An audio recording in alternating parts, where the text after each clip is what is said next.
Well, hello and welcome back to Skeptics and Seekers. This is a summer supplemental show that it was David's idea to do a show on faith there. So yeah, we're going to be coming in and giving you guys a bit of a bonus here. This isn't going to be our normal style. Sort of we each have our own side, and it's an adversarial, a debate format. This is more of a collaborative format, or that at least that's what we're going to be aiming for, right, David? We are going to be aiming for it, but I am a terrible aim. And I just realized, yeah, bad for me. I'm Dale, representing the Christian or seeker side. And I am David, representing the skeptic or correct side. It starts already. So yeah, so this is going to be a bit different. We're not going to give our intros or anything like that. It's just going to be maybe like a brief statement, and then we're going to get straight into the discussion after a brief statement on both sides.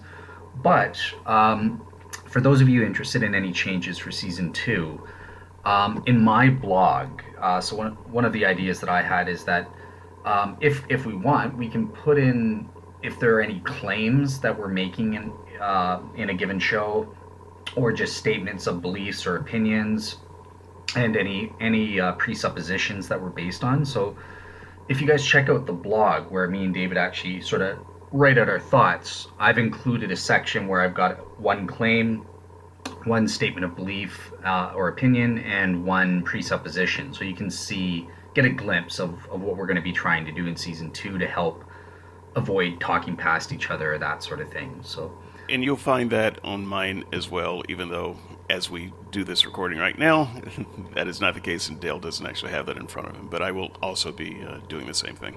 Gotcha. Perfect. Okay, so yeah, let's get into it. Into this So, oh, go ahead. allow me to introduce the topic because it was something that I felt kind of passionate about. A couple of weeks ago on Unbelievable, there was a discussion between Brian Blaze and some other dude. You remember his name? Travis. Travis, dude. So Blaze and Travis, they talked about the definition of faith and what people mean when they use it, what people should mean. Should there be maybe a different definition? I thought the show was good, Travis Dickinson, just so people... Dickinson, yeah. okay. I thought that the conversation missed the mark a little bit, though, and that is not to say that the participants didn't do a good job. It's just that it's such a big issue, it's possible to miss very important concepts, talking for an hour on the subject, and I don't think that they ended up with any type of agreement or consensus. And I'm not even sure that was the goal of the podcast. So I thought it might be interesting to see if, instead of talking past each other, two people who have taken this subject very seriously and studied it for a while, wonder if it's possible to come to some consensus. And frankly, this conversation could have been held between two Christians with similar results, frankly, because there's so much divergence, even between Christians. As a skeptic, I can tell you, I talk to one Christian and they talk about their faith, and I talk to another Christian and they talk about faith, and it's two entirely different concepts. Even talking to the same person for more than 5 minutes, I get 2 or 3 different concepts of faith. And so it's very confusing. Whenever there's a discussion about it in a discussion board, skeptics have an idea of faith, and Christians are saying, well, you're just straw manning. That's not what we mean by faith.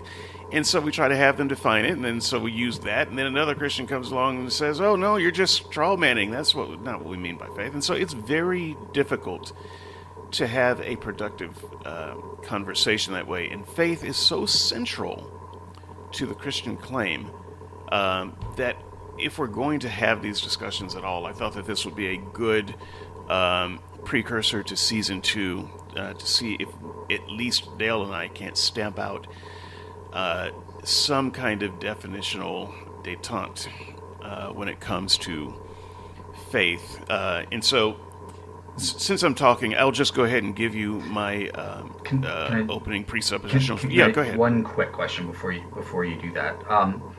in your encounters with Christians giving these differing definitions of what it means to have faith, do you know how many, like, putting them into sort of general categories? How many have you come across? Is it like 5 or 10, or I don't know if you've kept track or anything, but just as a general guess. Not formally, but I included 4 in this write-up. And is that And inclusive of oh no, everything, or okay? no. It's it was 1,300 words, and I did 4. I could have done a book and Okay. and done a lot more. Just as an example, this write-up that I did for our notes and the write-up that I did posting on Unbelievable discussion boards, so you might go back and read that. They're 2 different write-ups. I sat down and wrote it twice, and they're different. There's some different ideas of faith in each one of these. And then I think the write-up you did for this has some other ideas of faith too. And so yeah, there's. If I had to guess, I would say of the definitions that people fairly commonly use and would recognize as a faith definition, it's maybe 7 to 10. Okay, okay, that's workable then. All right, cool. Yeah. So, sorry to interrupt your thing. Yeah, I just no, was curious. that's fine. So part of my presuppositions that I don't actually think is presuppositional. I think it's fact, but is that there are multiple definitions of the word. So presuppositionally, I would say that that is a problem. That there are multiple definitions of the word, and it is hard to know what a person means when they use faith. So the word love has a number of meanings, but we can generally contextually know what we mean by love. So if I said, Dale, I love you, you would not be confused and think that I am making a statement of romantic intent. You would know that You weren't? I All meant right. something. I'm canceling the chocolates and flowers then. Jeez. No, Dale, I love you. Oh, okay. So, right. So, for the most part, we understand that that's a platonic statement. We can kind of figure out what a person means. Now, sometimes we're wrong, but it's somewhat manageable because of all of the ink in poetry, in literature spilled on defining the word. You know, we have a pretty good contextual understanding of it. Faith is not that word. Faith has all of these meanings, but we do not have a good contextual understanding of it. And so it is very possible, in fact, more than possible, it happens most of the time that when a Christian skeptic are talking about faith, and a Christian uses the word faith, the skeptic gets it wrong. They don't know what the person means, or they say what they think the person means based on the context, and the person will say, no, that's not what I meant.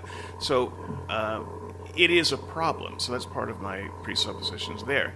Skeptics have asked Christians many times, look, can you use a different word to substitute it? Because faith is kind of a poison word, and we think it's loaded. And maybe you're loading it on purpose, maybe you're loading it by accident, but we think that the word is loaded. And it's harmful to conversation, and so can you swap that out for something else? And Christians seem to have some reasons that they refuse to do that. And so I ultimately think my conclusion is if we can't get rid of the word and start using other words that make what we mean clear, then we're never going to clear it up. And I think that ultimately, I think Christians would rather have the issue than have a settlement. And so that's not good. So those are kind of some of my presuppositions and where I'll be going throughout this. Dale. Okay. So yeah. So in the first place, as a Christian, I don't like there. It's good to learn as much truth as possible. So I want to come to a clear definition, and I think that Christians should want to do that. They shouldn't want to muddy the waters out of fear of being shown to be false or something like that. So yeah, I think this is a good conversation. I'm going to try my best to be as clear as I can as to what I think faith means. in a Christian context. So what I did for my claim, I made a minimalist claim, and I tried to say minimally based on the Protestant Bible. That's my presupposition, as you'll see in the blog there. But based on the Protestant Bible, I think that we can say, at least minimally, when Christians use the word faith in their English Bibles, it's talking about, look, there's a trust or there's an assurance or a confidence. And the first thing we have to do is look at what the actual words themselves in Hebrew and Greek actually mean. And because we're only doing a couple minutes, I won't go into that, but check out the blogs. I do give the Hebrew word for faith and pistis in Greek. And the common thing is, look, it means there's a steadfastness, or there's an established confidence or trust, which is one of the definitions that Christians use a lot. And So let me just interrupt you just a second. sure. Let me just interrupt for clarification. How many Hebrew and Greek and Latin words did you come up with from the Bible? Yep. So the Hebrew word that I was using in my blog was emunwana. I don't know how to say it, but that's the Hebrew word that's translated. It's usually translated faithfulness. So it's in the context of persons. Moses was emunwana. He was faithful to God in obeying God. Or Abraham was faithful. He was emunwana. So that's sort of the primary context for most of this particular word's use in the Old Testament. Hey, does that make sense? Okay, we might get into that more. I just wanted a clarification. I know that pistis is another word that you'll find in the New Testament. Did you find some other words though that you matched up? The word faith may not have been used, but maybe other words, Or associated maybe, with it? yeah. I did, yeah. So, for instance, if it says and he believed, or or he confidently followed, or whatever, the word faith, it may not have been translated faith, but the Bible is still talking about the same thing, and I bet those are different words as well that it uses to describe it. Believe. Yeah, absolutely. Yeah, they would be different words that are used. I didn't look up the Greek word for believe, unfortunately, but do you know from your studies as a preacher, like what is the word for belief? And Not off the top of my head, but they're I can look not it off up the top of my afterwards. head, but there are a number of words used throughout the Old and New Testament to describe the concepts that we're going to be talking about. So Sure. it's not always translated faith, and so if you just Yeah. do a word lookup for faith, you're not going to get it all. Okay. Yeah, I think that's a fair point. So yeah, that's fine. This is just take it as this is a start, and this is the usual word that is in the Greek manuscripts. When you see the word faith in your English Bible, this is the word that's used in the Greek for the most part, at the very least. How about that? We can agree on that much, right? Sure. Okay. Okay. And we also agree that yeah, maybe we should look up other associated words like believe or other stuff that's related. So okay. So yeah, that basically for me, just to sum up in 2 minutes here, I think when I use the word faith, I have three aspects in mind. So first of all, there's a trust or an assurance or confidence, and again, this can be to varying degrees, which obviously the Bible doesn't think in terms of degrees explicitly. They didn't have probability calculus and that sort of thing, but it's a trust or an assurance in the person. Like you trust your wife, or something like that. You have to trust in God and or Jesus, in their character and overall goodness. That He'll fulfill your hope for redemption and salvation. Secondly, there's an entailed confidence or assurance in the intellectual propositions that are associated with that. Obviously, to have confidence in Jesus, and Jews, this is the way ancient Jews thought about salvation history, that their confidence was based on God's prior actions. So in a Christian context, that's going to be Jesus died and rose from the dead for me. This is what atoned for my sins. He conquered death by rising from the dead.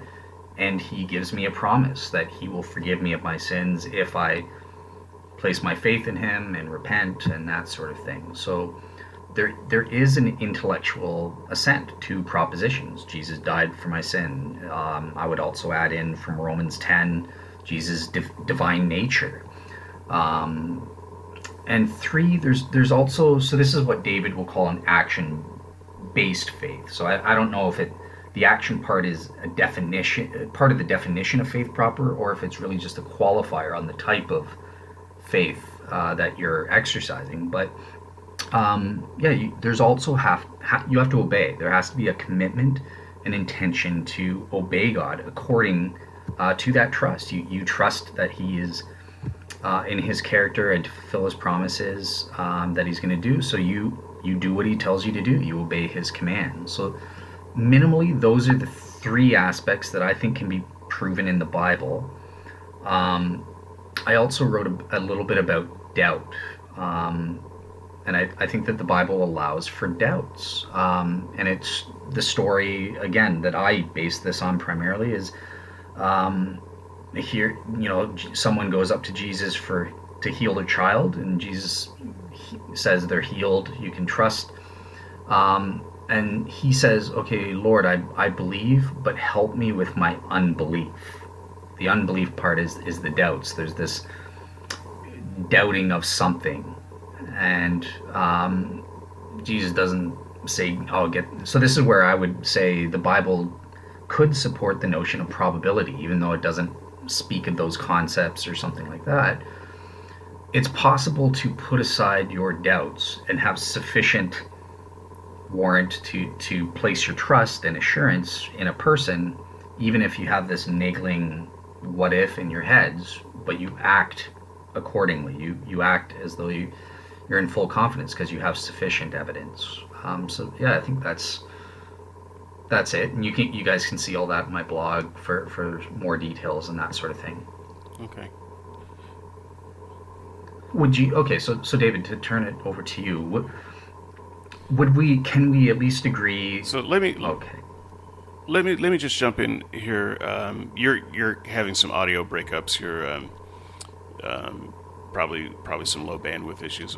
I'm not going to fix any of that. So apologies to the audience. Try to bear with us. We're still going to have some bandwidth issues in season 2. Hopefully, we'll have slightly better setup than what we have today. But we had doing a guerrilla setup here, and so some of the things that we would normally try to fix, we're not going to be able to do that today. So I appreciate you bearing with.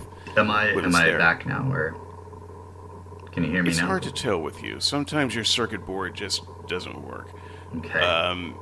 Yeah, but no, you're good. You're good for the moment. Okay. You mentioned some kind of types of faith or definitions of faith or styles. I'm not sure what we would be calling these. But I had some more that I would add to that. So, for instance, I didn't even talk about trust. Mm-hmm. So I did all of this without even mentioning trust as a type of faith. So just to give you some idea of the breadth of how wide this definition can go. Obviously, trust is a very important concept with faith, but even trust it can't be overly simplified, because I think there's a difference between trust in a propositional belief and trust in a person. So I think that there are some nuances there. Yeah. Part of my point that I should have mentioned in the presuppositional section is that I think that the Bible minimally supports all of these definitions. Okay. I don't think that any of them are unsupported in the Bible. I think that's part of the problem. I think that biblical authors had a lot of different authors, and they had a lot of different views on faith. And some authors, just like people today, have confused in multiple views of this concept, and sometimes they do conflict. Okay. So I think we can take almost any of our definitions and find Bible to back it up. Okay. So perfect. You just answered the question I was going to ask. I was going to say, do you think my definition of faith is supported by the Bible? So we do agree on that. But you think that there are additional ones. Yes, but you didn't give a definition of faith though. You gave several definitions of faith. Well, there are aspects associated. A definition can be compound, right, and have multiple meaning. Even in modern Right, dictionaries, but words do that. right, but no one definition you give, no matter how compound you try to make it, is going to be suitable for every usage in the Bible. Okay. So you're not going to be able to substitute every time you see faith and then apply your definition to it and then it'd be right. Okay. So let me continue my question. Sorry. Here's one just for depth. So you raised two things. There's the issue of confusion, and then there's the contradictory nature. So I'm starting with the confusion aspect. And okay, so you said that all of the definitions you've given in your blog are supported in the Bible. Are there any of the 7 to 10 definitions of faith that you've come across that you think aren't supported by the Bible and therefore can be ruled out? That would help eliminate some confusion.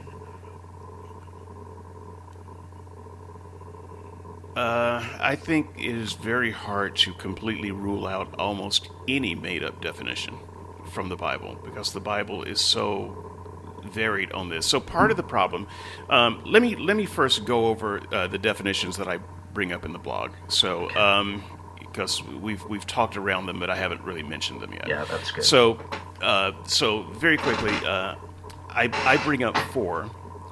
One I call mystic faith, which is the idea of faith as an objective substance that can be possessed. I think that when we talk about faith as being a gift of God, this is a mystic type faith that you're talking about, because otherwise you can't give someone belief.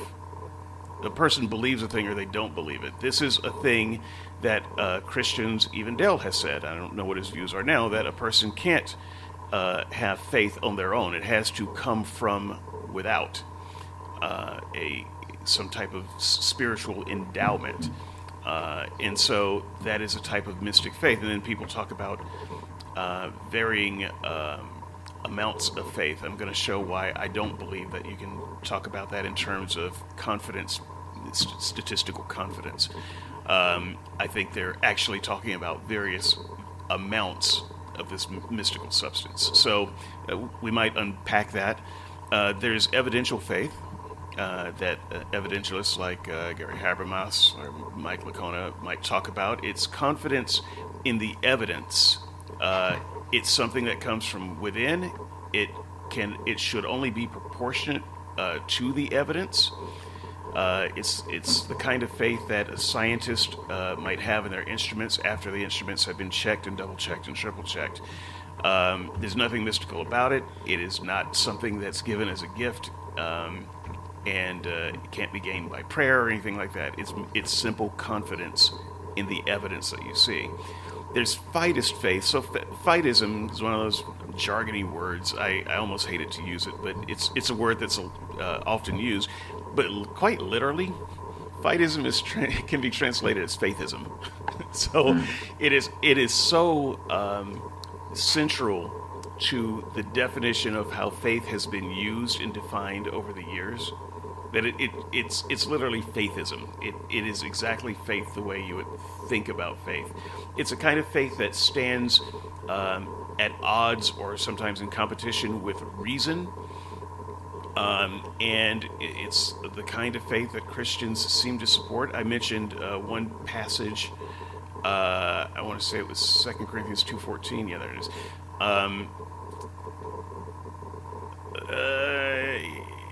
Yeah, it says the person without the Spirit does not accept the things that come from the Spirit of God, but considers them foolishness and cannot understand them because they are discerned only through the Spirit.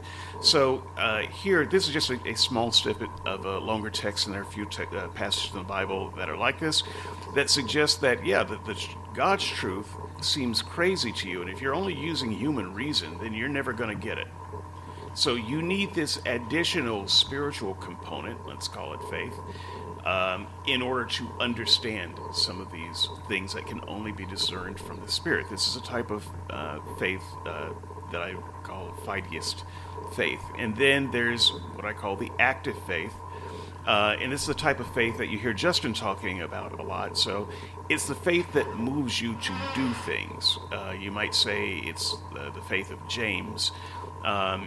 It doesn't matter what you actually believe. What matters is what you do.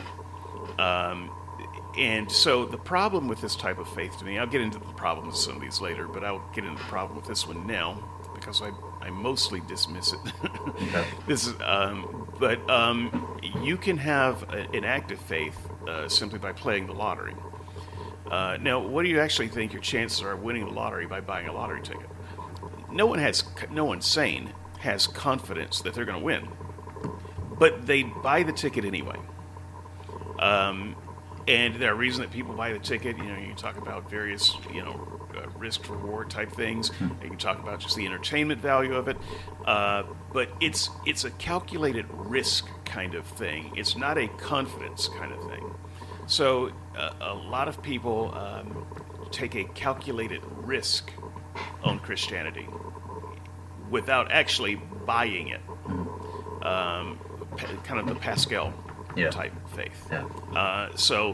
I dismiss that one out of hand, even though you can see shades of it in parts of the Bible. I think that's probably the most ridiculous of the versions of faith. But those are the four that we're talking about.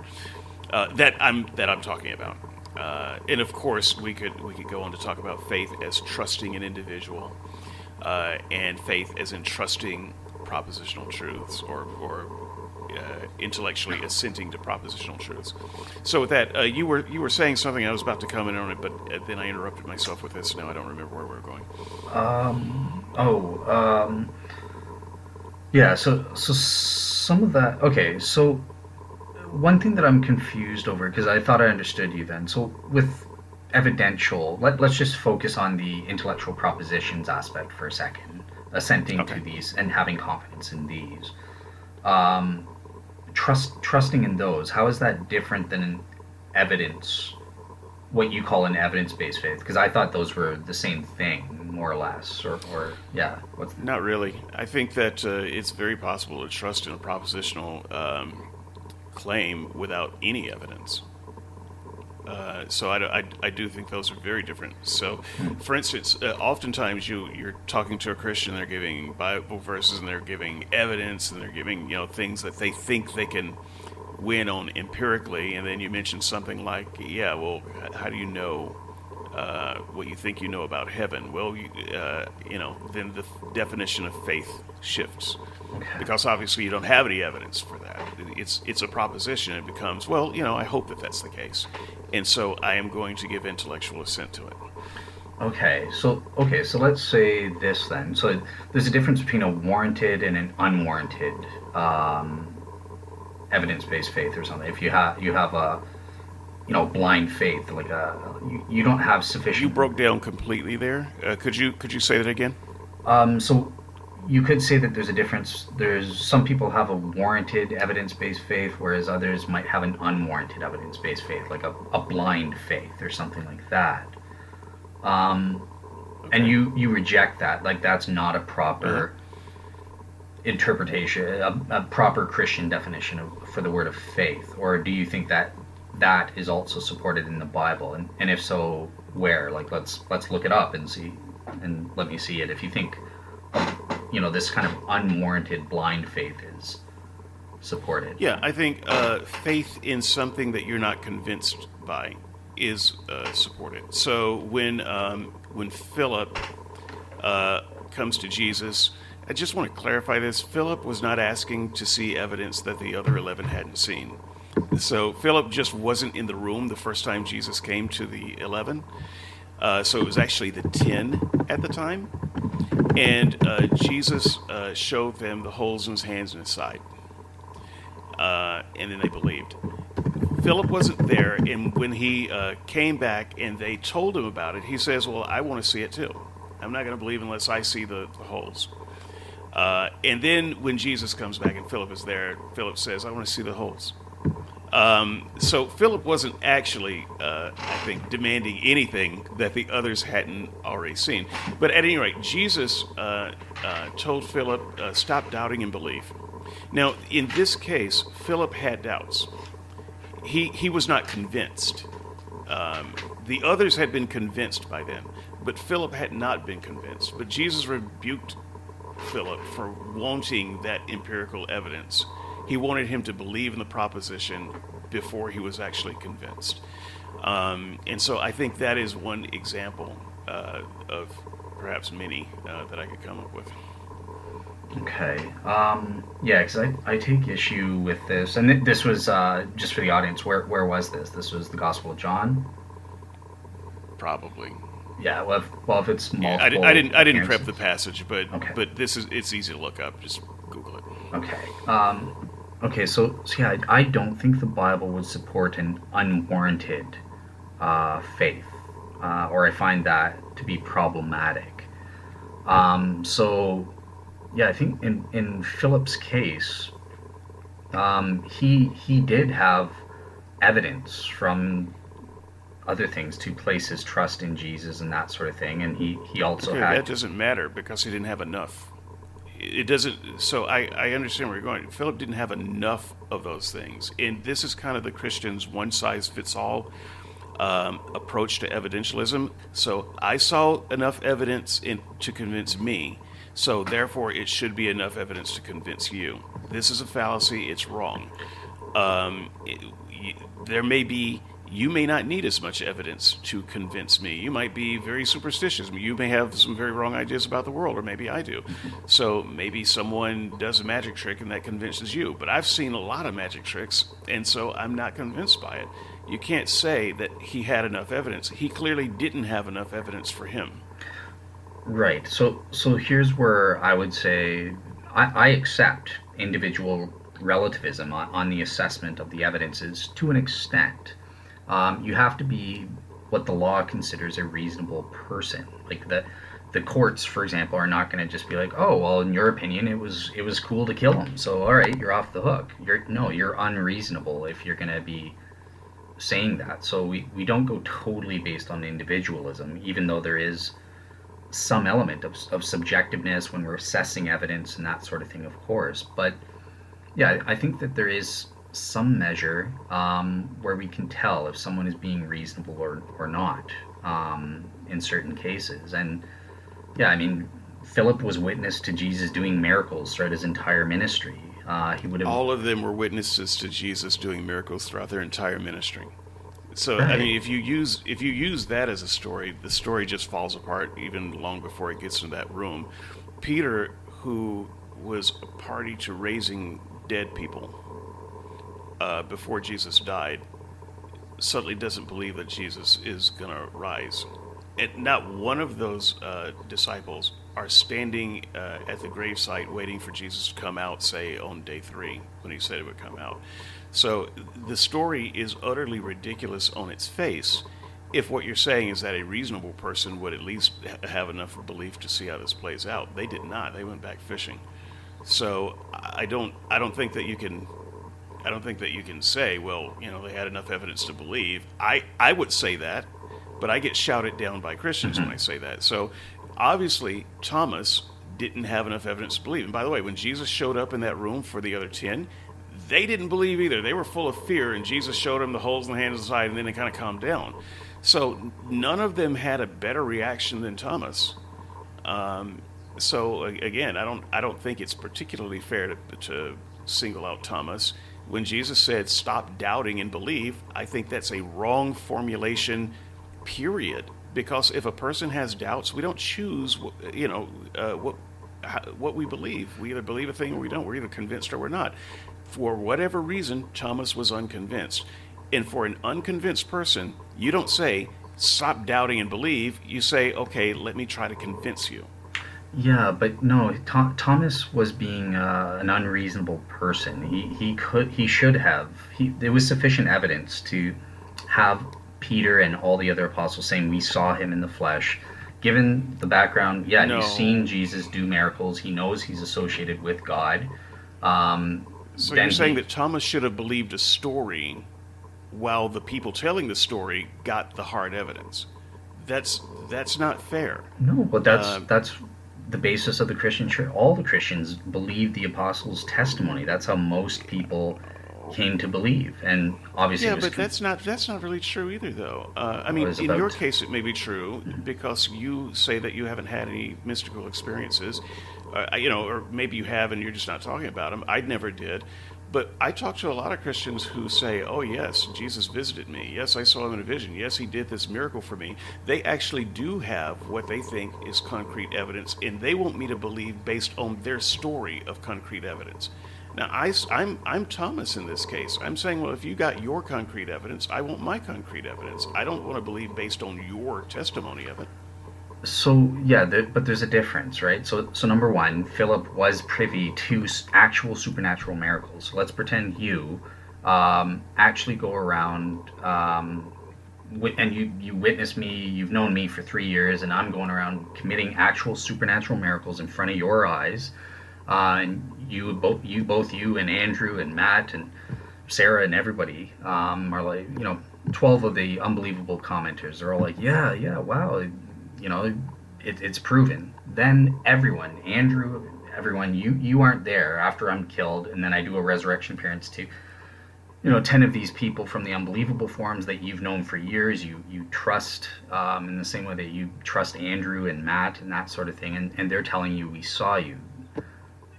Yeah, at that point, there's there's a difference rather than just taking a random person's testimony, and that's why Paul was I just. don't think there is a difference. I do apologize, and this may be just be one of those places where we have an impasse. But if everybody in the room had the same type of evidence, I wouldn't have a problem. So, for instance, if all 11 had to just take the word of someone that Jesus rose, let's say that Jesus didn't appear to any of them, right? But he told them that he would appear, and then he went to heaven without coming to them. Well, he still told the truth. I mean, he rose. He went back to heaven, but they didn't see it. They should believe based on his testimony.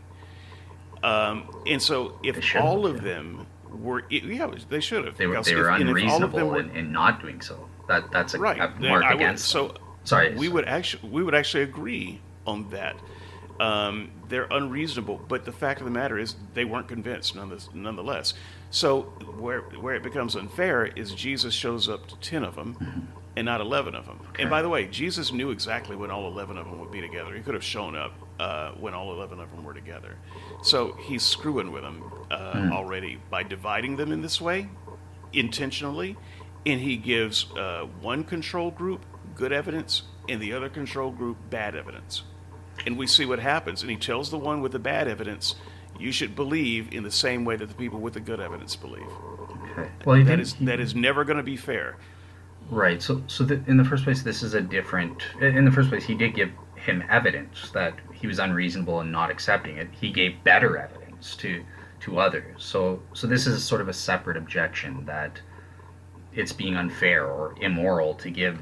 It's kind of like what the heck? Why don't I get to see you in the flesh, Jesus? That's not fair. I mean, imagine how much more confident I would be if you appeared to me and let me touch you or see you like you did the You would apostles. be at least at 53.15%.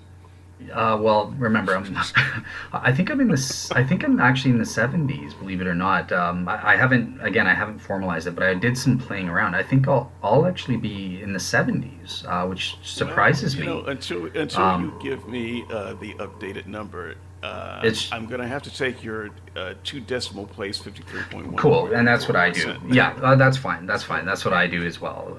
Stick with what I know for sure. So okay. Yeah, but so that's where I have different responses to that different argument.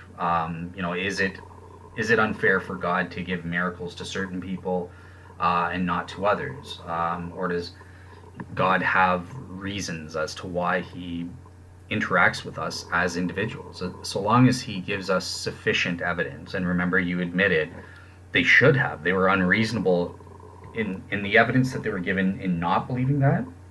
They were unreasonable in not believing. They should have had faith at that point. So Yeah, we can't make as long Well, as it's sufficient. I'm gonna give them a little bit of credit though. I'm gonna do something I don't like and twist the story a little bit because I don't think this is the story being told. But you could read it this way. So they had up to that point seen a very confident Jesus who was pretty much untouchable. He could pass through crowds that were trying to mob him and kill him without being touched. So Jesus was really good at avoiding death. And that's the Jesus that they saw. But in the garden, Jesus is sweating blood. He is scared almost literally to death of what's coming. And the disciples see that. And so they believe that if this happens and Jesus dies, that something broke. So what they see is Jesus captured and he dies. So they may have some reasonable basis to think that it's over and that maybe it didn't work out the way Jesus anticipated. It's understandable for sure. Like I probably would have failed the test myself if I was there back then, right, and had their limitations and that sort of thing. It's easy to say, oh, I would have done different if I was in their shoes. I wouldn't have betrayed Jesus or run away or something like that. It's understandable why they did what they did, why they failed. But that doesn't mean that they didn't have sufficient reason to not act in the way that they actually did. The Bible, Okay. yeah, I would just say that. But again, you're defining sufficiency as a one size fits all thing. This evidence was good enough for me, and therefore it should be good enough for you.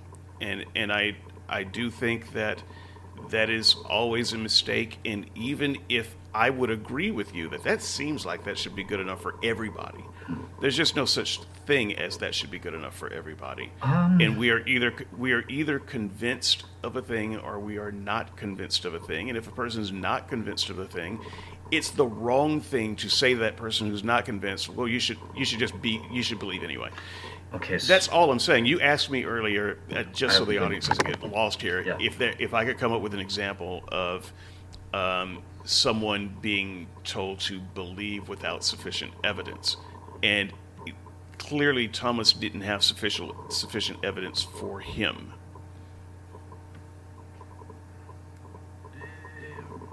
Yeah, so he objectively had sufficient evidence, but yeah, for him it was subjectively insufficient, and that was because of his own fault.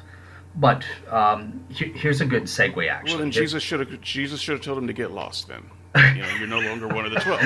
I'm serious. If what you're saying is true, and there was sufficient evidence for him, and Jesus knew it was sufficient evidence, rather than Jesus telling him, "Well, believe despite your doubts," which is exactly what we're talking about. This definition of saying believe even when you don't believe it. What Jesus should have said is, "Well, you should believe it. So if you don't believe it at this point, get the heck out." Well, no, because Jesus had reason to use their things as object lessons for his ultimate purposes. And the object lesson he gave was, "You should believe even when you don't believe." That's the lesson, and that is exactly my point when I say that is a valid definition of faith. No, that wasn't the lesson. That wasn't the lesson at all.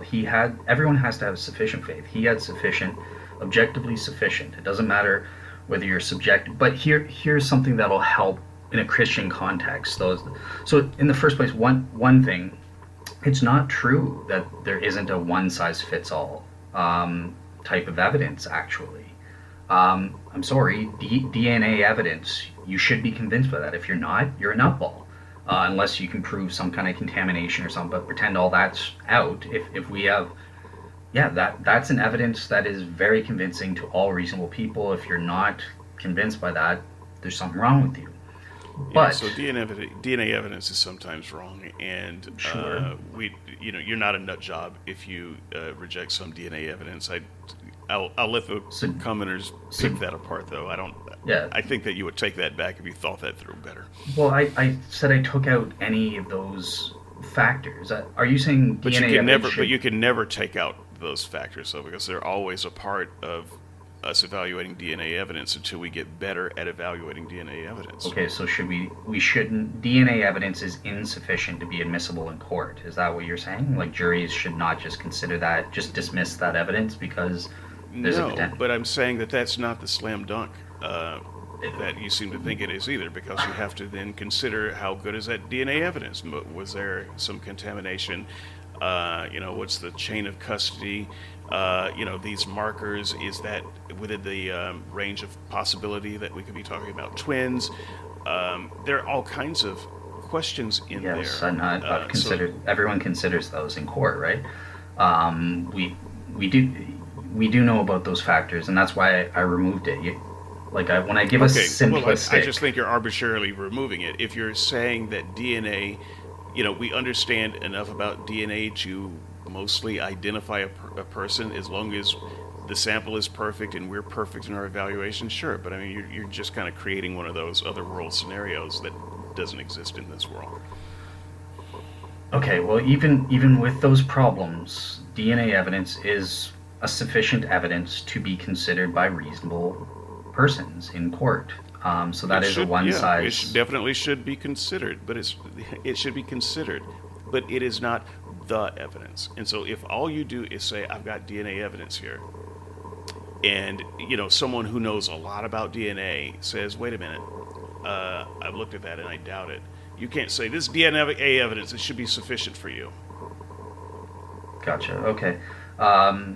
Yeah, I don't think that. Yeah, I think that proves my point in what I'm saying. Actually, like I don't have to disagree with what you're saying about that evidence, but it's still, yeah, a reasonable person would consider this evidence in court. They would be given expert testimony, and the defense would come up with these sort of things, and then they would have sufficient evidence in convicting that person if those contamination factors or they don't have a twin or something like that were ruled out. Then that's a one size fits all evidence. But here's something that's related to what you were saying about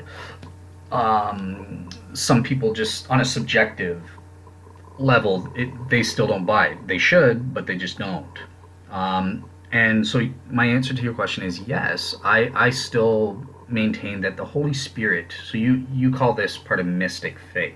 I don't like the terminology, but I'll go with it. But I still do stand by my words. I do believe that the Holy Spirit's role is necessary for human beings to be wise and come to have faith in Okay, a how? saving faith. So Tell, flesh that out for me, because you don't like mystic faith and you don't like how I've defined it, but you're talking about it in exactly the way that I talk about it.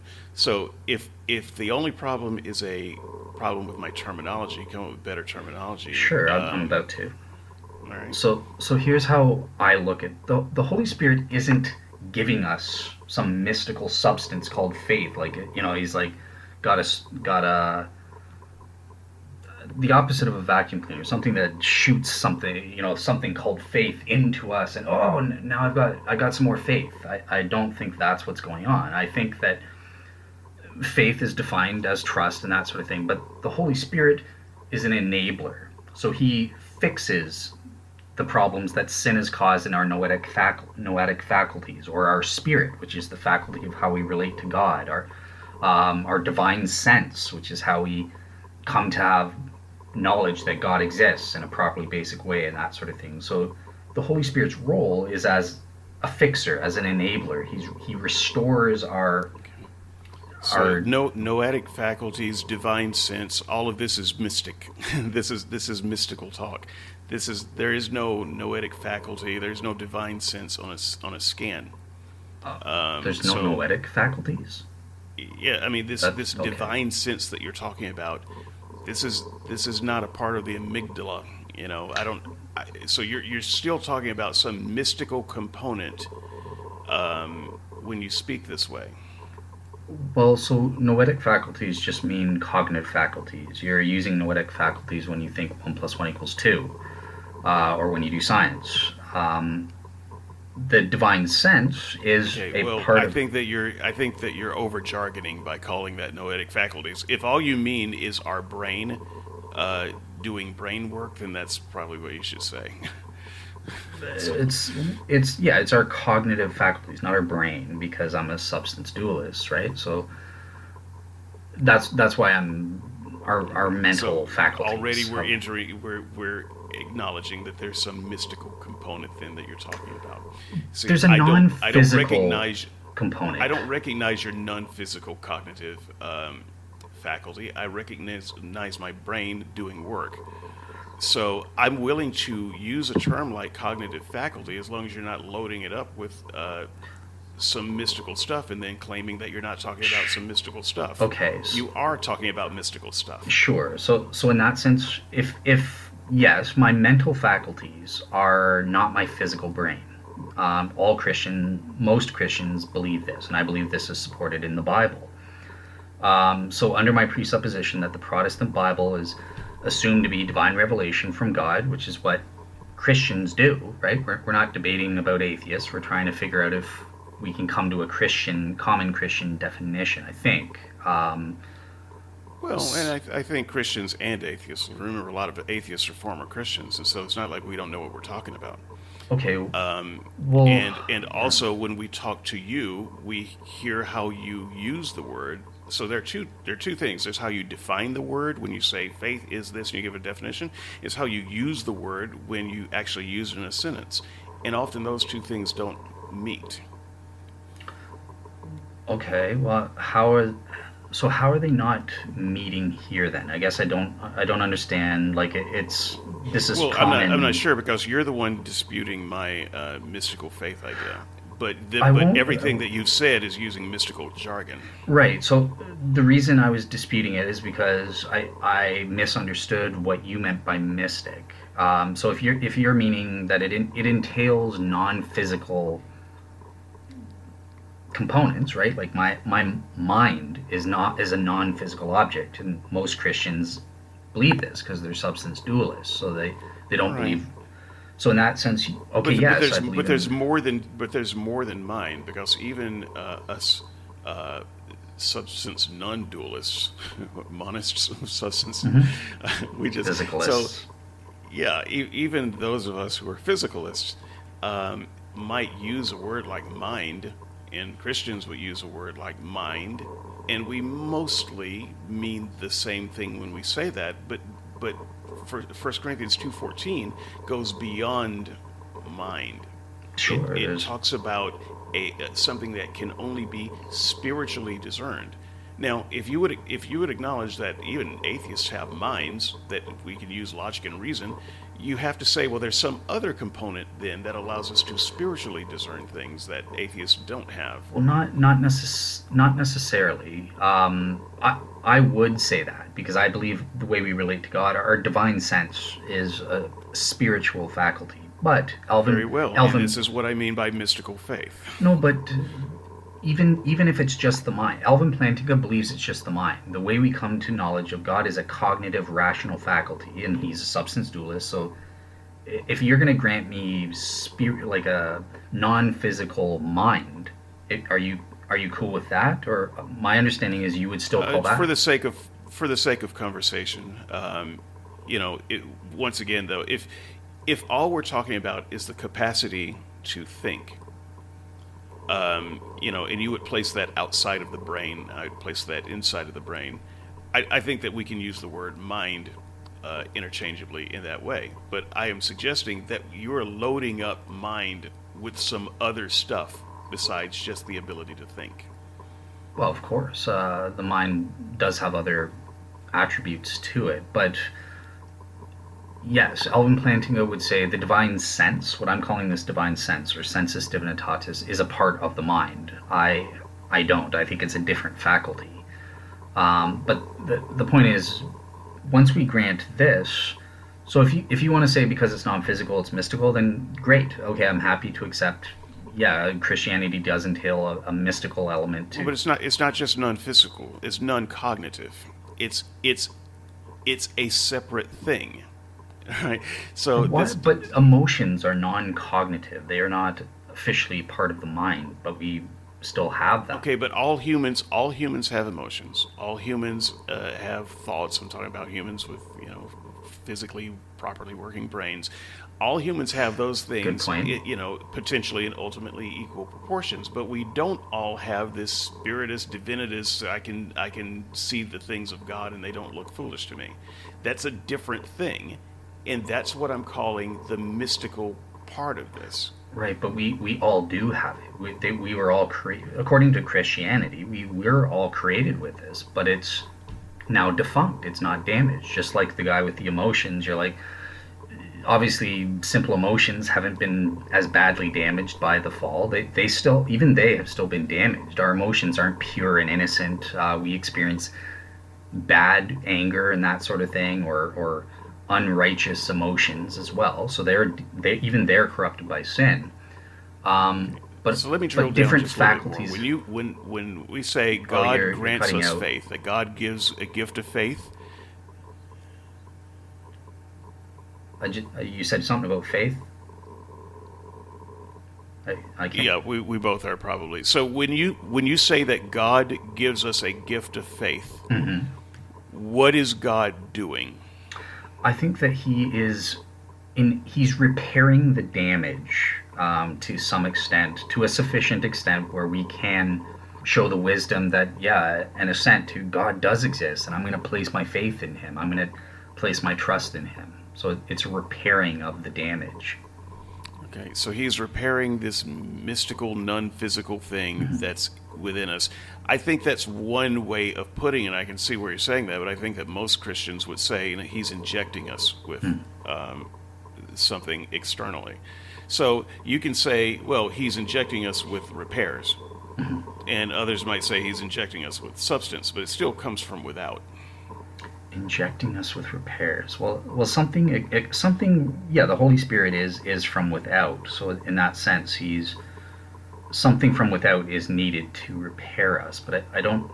When you say injecting, like the part that I was rejecting, So is, it's not just coming from within. It's not just something that I can do without some outsider coming in and tinkering with something. Gotcha. So maybe puts in new parts. A car doesn't repair itself. Those repairs come from the outside. Someone has to go in and do things.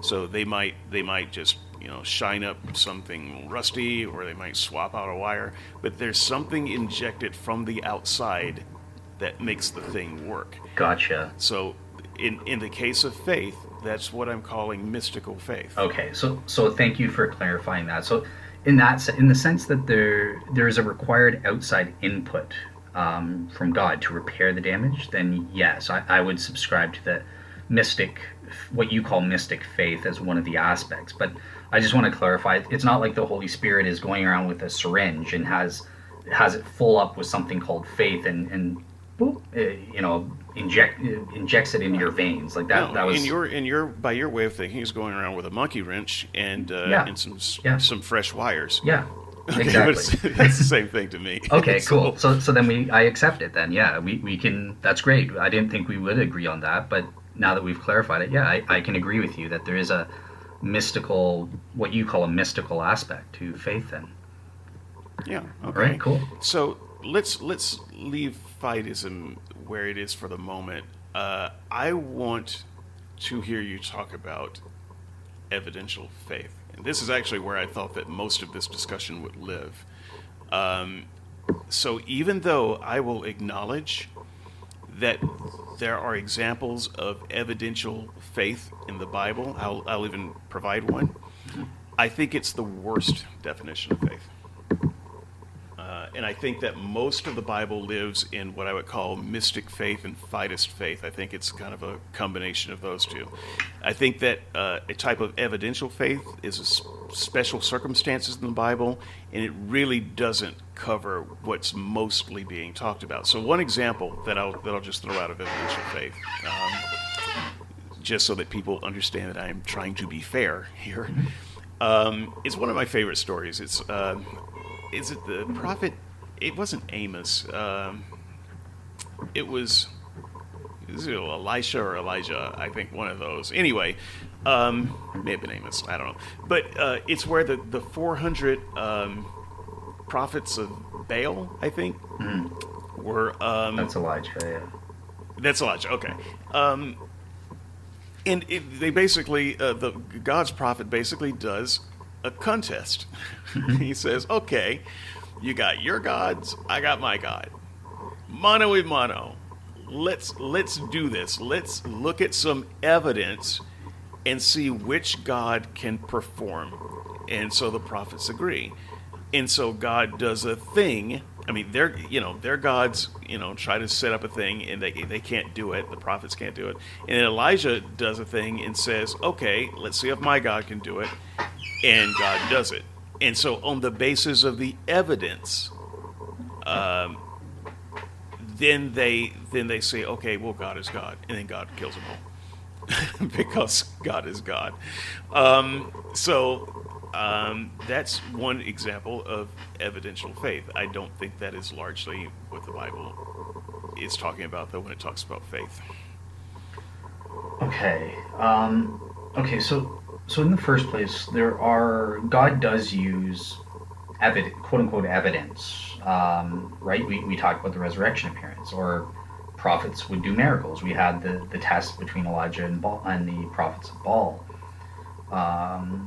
So there is precedent in the Bible where God does use objective evidences, let's say, to prove and attest to his religious message. I would agree with you that most people in biblical times, and also today even, evidentialists are they're not the mainstream, as No. Sarah has been at loggerheads to try and get through to me. But I would still say this is part of an evidentialist faith. And what is the reason? Oh, well, what evidence are you talking about? And that's where the properly basic beliefs come in, because that is evidence. That isn't just people willy-nilly in the Bible just believing in this for the sake of it. I would say they have properly basic belief in God and based their faith on that evidence. God interacted with them on a dynamic level and that sort of thing. Assuming they were good Jews, everything was in good standing and that sort of thing. That's how they had knowledge about God. It was an evidence-based faith. It's just most people get their faith from this subjective evidence rather than looking at objective evidences. In my case, it was a combination. Neither one in itself was sufficient for me to believe. And even with my updates and numbers, I wouldn't be a Christian just based on a properly basic belief alone. I need this supplement of objective evidences plus the properly basic belief to get there. Yeah. So here is a this is where I'm going to insert a passage. Okay. It's Deuteronomy 13. And I think that this utterly destroys the idea of evidentialism, the way that the new apologists tend to use it. Okay. Deuteronomy 13. So there may be a way to use evidentialism, but I think that new apologists are using it badly. So it's Deuteronomy 13, starting with verse 1. And I think it's the NIV that I'm reading. If a prophet or one who foretells by dreams appears among you and announces to you a sign or wonder. Verse 2 is key. Mm-hmm. And if the sign or wonder spoken of takes place, and the prophet says, "Let us follow other gods, gods you have not known, and let us worship them," you must not listen to the words of that prophet or dreamer. The Lord your God is testing you to find out whether you love him with all your heart and with all your soul. It is the Lord your God you must follow, and him you must revere. Keep his commandments and obey him, serve him, and hold fast to him. The prophet or dreamer must be put to death for inciting rebellion against the Lord your God who brought you out of Egypt. That's probably far enough. Yep. So verse 2 is very important and key to this for me, because it says, even if the prophet of this other God has evidence, and we're talking about evidence that actually works. it's real, you still shouldn't listen to him. This is not about comparing evidences and seeing which God claim is real. It's about God is your God, and you stick with Him faithfully, no matter what else you see. Yeah. Yep. You're absolutely right. And this relates to the question of, well, I've proven miracles. What if they're coming from Satan or some other supernatural trickster or something like that? Right. Well, I mean, we don't even have to imagine Satan or supernatural trickster says that God's doing it. So this is it's a whole other discussion. Where We're does talking about it- the evil God. where God does it- says He's testing you with this guy. Yeah. So maybe He is giving this guy supernatural power just to test. So you Okay, can't. yeah. You have to ignore evidence. Yeah, Evidence okay. is not what you're looking at here. So wrong. So here's number one. Israel also had the properly basic belief, and he could be appealing to that as overriding any tricky evidence. And God never tests us beyond our capability to know the truth. He never causes undue confusion. A Christian couldn't accept that. But secondly, even objectively speaking, there are ways to tell which miracles are G belief authenticating events, a special class of miracle that attests to the truth of a religion versus a trick or something like that. And that's why I go over my criteria from a G belief authenticating event. Or in biblical times, they would have things like religious contests, Baal versus thing, or Moses versus the Egyptian priests, where the Egyptian priests perform. And I think the proper reading is that they weren't just doing magic tricks; they actually had supernatural power in some of these things. That seems to be what Exodus is saying. But in the context of a religious context, You're breaking up. oh no, You're breaking up. I just wanted to clarify what you said. The Pharaoh's magicians weren't just doing illusions; they actually had magic. it's that seems to me to be what the Bible itself is saying. I know people try to say that there are. Yes. No. I was just clarifying for the listener because you had broken up Okay. through there. And do you agree? I think you said that you agree with that reading as well, or do you think I'm wrong about that? Yeah. It- I wasn't disagreeing with it. I was clarifying it for the listener because you had broken up through there. and Gotcha. You couldn't be understood. So I was just clarifying that. Okay, cool. Yeah. And if there's Christians out there and you disagree and say no, they were just magic, well, great. That helps me out even more. But let's pretend, for the sake of responding to David's point here about in Deuteronomy, let's pretend they were actually doing supernatural miracles here. It takes place within the context of a religious contest where Christianity, aka Moses, comes out on top, and it is attesting to, hey, I'm the real guy from God. And I think that's an objective way that you can also tell whose miracles to trust or not. So yeah, those are the two avenues I would do. They had the evidence from the properly basic belief. They should have known better. That overrides any trick miracles that are taking place from false prophets, or it could take place in a religious context. And Craig Keener lists some of these that take place in a modern route as well. And I remember even asking him, okay, but what about other religious contests? Are there other cases where Islam comes out on top and that sort of thing? He sort of said, well, I didn't look into that. And I think if you're going to use a religious contest as a G belief authenticating event in a modern context, like, yeah, that's an element you need to look at to establish that it is a G belief authenticating event. And so I think that's a fruitful avenue as potential evidence in a modern case. And that's one of the ways that I think the ancient Israelites. Okay, but that's not just what this passage says, though. It doesn't say evaluate the evidence. It actually says don't evaluate the evidence. So I think you actually have it completely backwards. Just the idea that this guy is suggesting another god is enough to have him put to death. God does not want you looking at the evidence and saying, "Oh, that looks like pretty good evidence." That's not what he's saying. He's not saying you should believe God based on the evidence. You should believe God based on the fact that he is your God and you don't get to, philander with other gods. So screw the evidence. It doesn't matter. I don't think he's. I think you're reading too much into it. So I get that. I'm also reading with this religious contest thing. I'm reading that into here as one potential way, but that is backed up by. Okay. Well, verse 3: you must not listen to the words of that prophet or dreamer. Don't take them into account. Yeah, you don't believe their religious message unless you have sufficient warrant to do it, and this verse is assuming that you'll never. No, not unless you have sufficient warrant, because they have sufficient warrant to listen to him.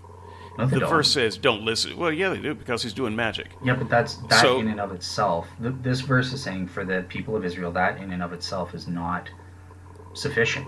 You Right. need a So way to distinguish. don't look at the evidence that outsiders bring you. Don't look at that evidence. Don't compare the evidence. Now, if you pick up verse 6, this is so I think it's maybe one of the worst passages in the Bible, but it follows this directly. If your very own brother, your son or daughter, or the wife whom you love, I like that phrase that's injected there. Whom you love. This is your wife, or your closest friend. They secretly entice you, saying, "Let's go up and worship other gods." Just the suggestion of it, the suggestion gets them put to death. You don't get to listen to their evidence. They might be saying, let's go worship other gods because I saw this prophet of this god and he raised a dead person. He doesn't even get to finish the sentence. You need to hit him over the head with a rock right away. It says, do not listen. Yes, and that's within the Old Testament context, right? These are the command. Israel has to be. It's in a covenant relationship by its own choice.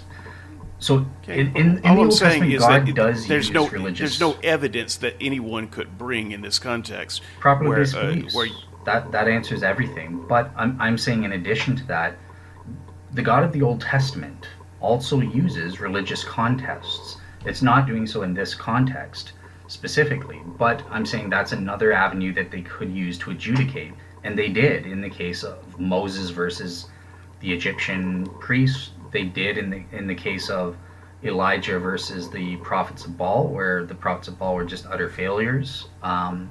So obviously that wasn't a supernatural thing, but there are these contests that are also in the Old Testament.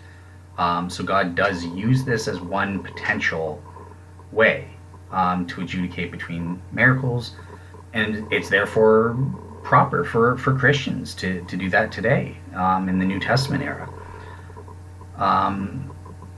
But yeah, I get what you're saying. There are certain laws. It sounds like you're saying it's proper to adjudicate evidence as long as God wins. So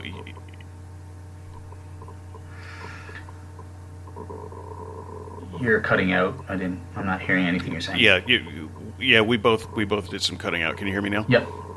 Okay, so it sounds like you're saying it's okay to adjudicate other evidences for other gods as long as God wins. And I'm saying even that is not what this is saying. It's you don't even get to adjudicate the evidence, because that's not why you remain faithful to God. You don't remain faithful to God because your evidence is stronger. You remain faithful to God because you remain faithful to God. So in God might show you stronger evidence than what you think you've seen before, but the passage clearly says, hey, that's just God tricking you. That's God testing you to see if you'll stay faithful. Yeah, so that is what it's saying, right? But that's because they already have sufficient evidence that shows them that the God of Israel is the one true God, and all these other gods are false gods. And that's why there's this presumptive, they are false prophets, just go ahead and kill them. But in other contexts where that sufficient evidence isn't there, such as Moses versus the Egyptians, go ahead. I was just going to say, let me just read the New Testament parallel passage to this. It's not, I don't know that it comes directly from this, but it is close enough of a parallel passage that you might want to throw that into the equation. It's Galatians 1:6. I'm astonished that you are so quickly deserted the one who called you to live in grace of Christ and are turning to different gospel, verse 7, which is really no gospel at all. Evidently, some people are throwing you into confusion and are trying to pervert the gospel of Christ, verse 8. But even if we or an angel from heaven should preach a gospel other than the one you preach that we preach to you, let him be let them be under God's curse. And this is repeated in verse 9, as we have already said. So now I say again, if anybody is preaching to you a gospel other than the one you accepted, let them be accursed. You don't. It's not a matter of you listening to and evaluating what the other person is saying. Right. They are accursed just for preaching something different. And it's so much so that if God sent an angel to tell you that thing, you should reject the angel. That's not evidentialist faith. Wrong though, because so this is an exact parallel to that Judaism thing, right? This is in the context of the church whereby they already have sufficient evidence to be Christians. They know that Christianity is true. You don't allow a false gospel into the church. That's why heretics are excommunicated. That sounds like closed-mindedness. You talk about being an open seeker. That's not being an open seeker. That's not. That is setting your faith in stone once and for all, and never letting yourself evaluate it again.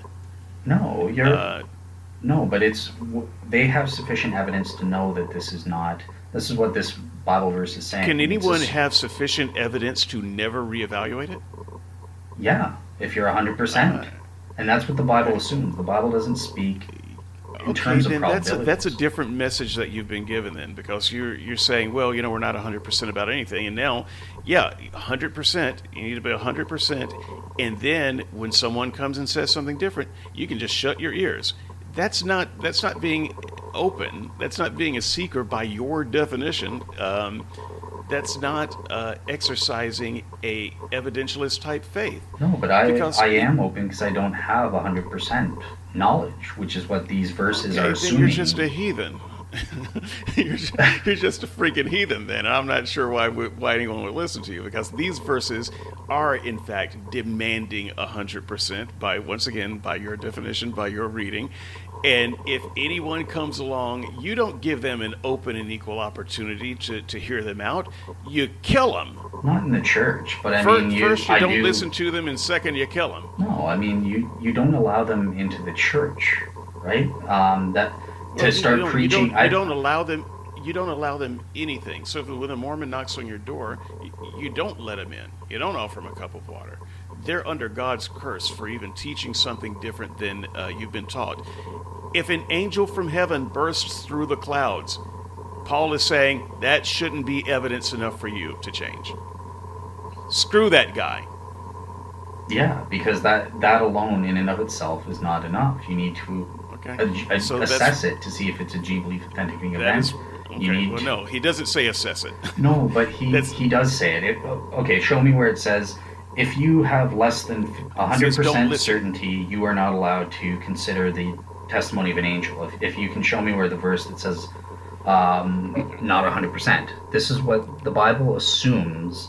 It doesn't deal with probabilities or anything. It's saying, look, we have knowledge that Jesus is true, Christianity is true. Even if an angel comes against you, you just dismiss it right away, and you don't allow that into the church. I don't allow imams to preach a sermon on Islam in the church, and they don't allow Christian preachers to go and teach sermons and that sort of thing. But there are contexts outside where people don't have 100% certainty. You have listened to imams. This is not just about in the church. This is don't listen to them at all in any context.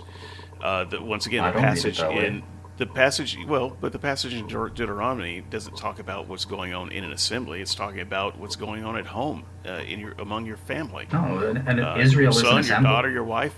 Israel is the church, right? The church is a metaphor for.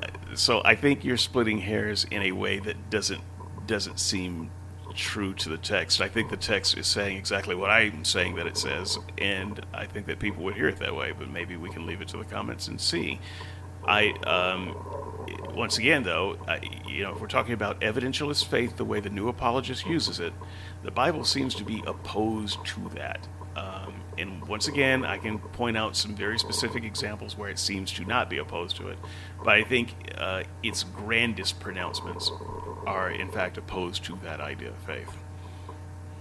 Yeah, so it's talking about another gospel. It's not talking about other religions in the first and foremost. It's talking about people that accept Jesus and they're teaching stuff against what the Apostle Paul taught. They knew that the Apostle Paul was an apostle.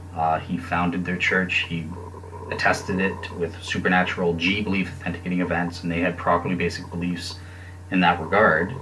Then yeah, you shouldn't be open to the evidence. Now, if we're gonna Right. factor in So, a non-biblical Yeah, you're splitting aspect, that hair way too thin, though, because it's not just I don't about think what so. Paul. It's not just about Paul saying, "Yeah, I'm going to protect the church." This is I mentioned this as a parallel passage because the very idea goes throughout the thread of Judaism and Christianity in all of its religious contexts. So it's the same idea whether Paul is speaking of the church or whether Moses is speaking of what's going on in the home, or a prophet that comes up to you on the street, the idea is you don't get to listen to other people proposing other gods. You don't get to evaluate that evidence, and even if they bring the evidence, even if that evidence seems convincing to you, you should assume it's a trick from God testing you. Right. So here's how, and I've just read it again. I've read Galatians twice, and I've read this. I don't see what you're putting in there. This is talking about people that have sufficient reason. Let's say that if you want to include me, let's say you don't even have 100%. These are people that have sufficient reason to know that Christianity is true and that this angel is a false person. You don't just go, oh, he did a miracle, I'll just believe him. You have to evaluate everything in terms of what is true overall. And I have sufficient knowledge that Christianity is true. It provides not just a miracle, but a G belief authenticating event.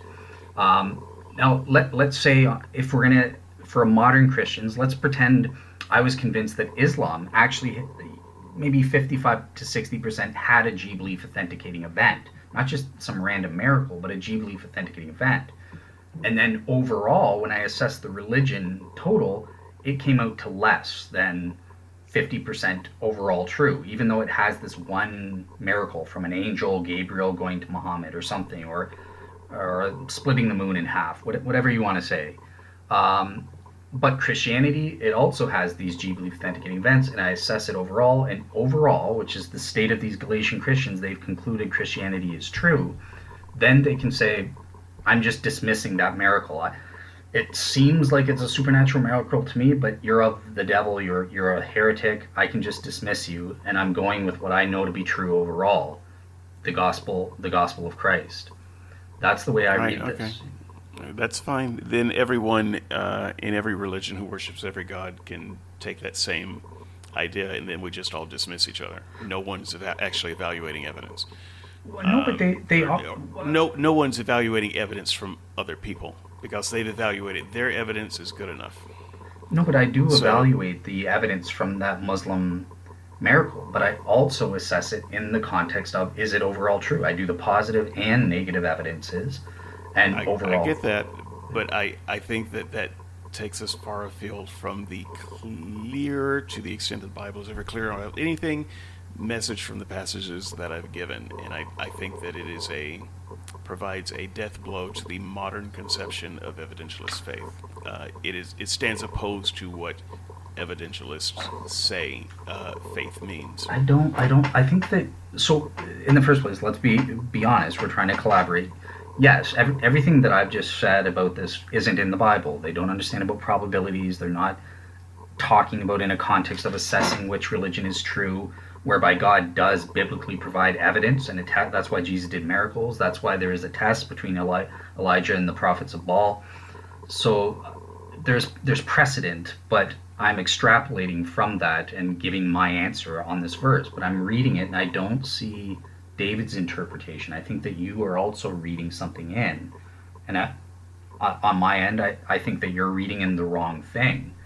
And into the text, like I'm honest, I'm reading it again, and I'm trying to see what you're getting, but you're taking the fact that the Bible just deals with certainty. They already have sufficient reason to be Christians. They're already Christians, and he's trying to say, don't be Or fooled by just Hebrews. some random miracle or someone who just comes to you and says, no, I've got the truth.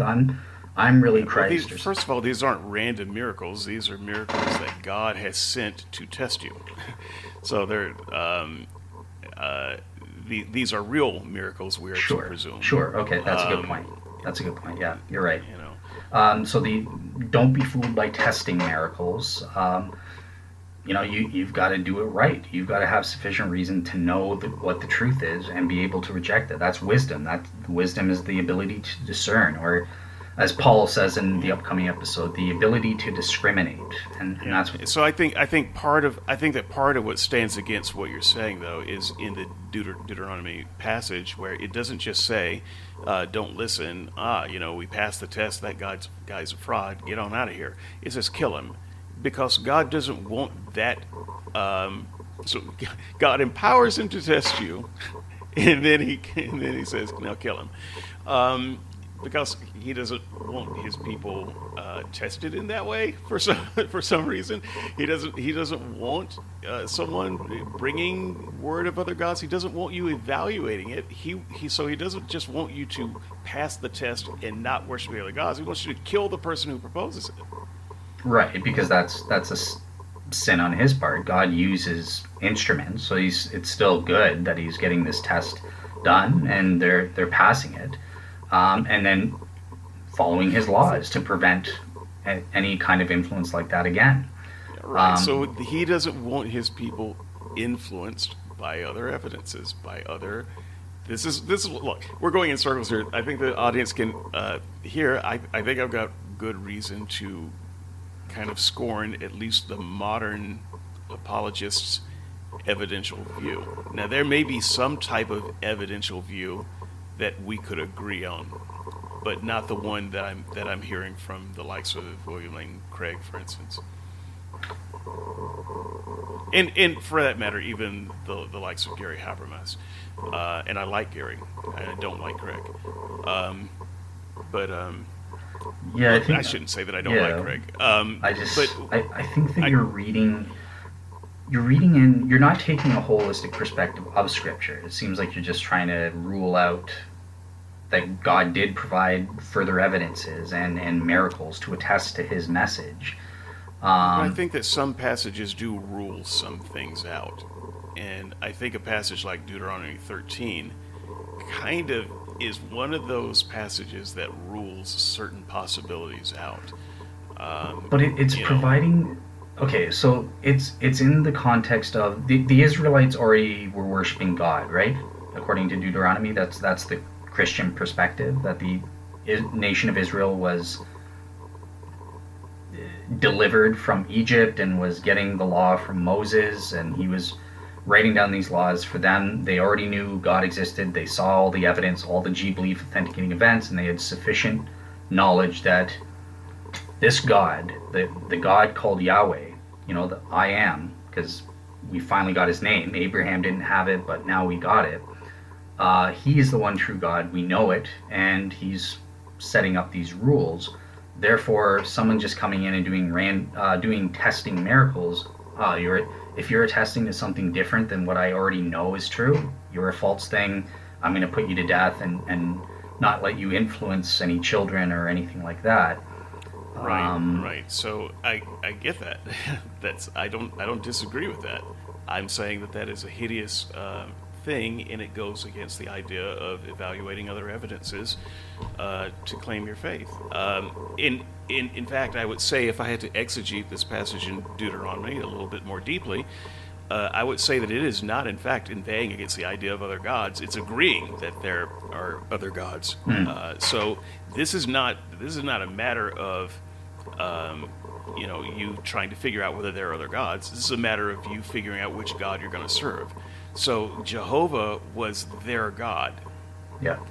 and it was a matter of fidelity. There may be some other God out there. There may be some other God more powerful out there. That didn't matter.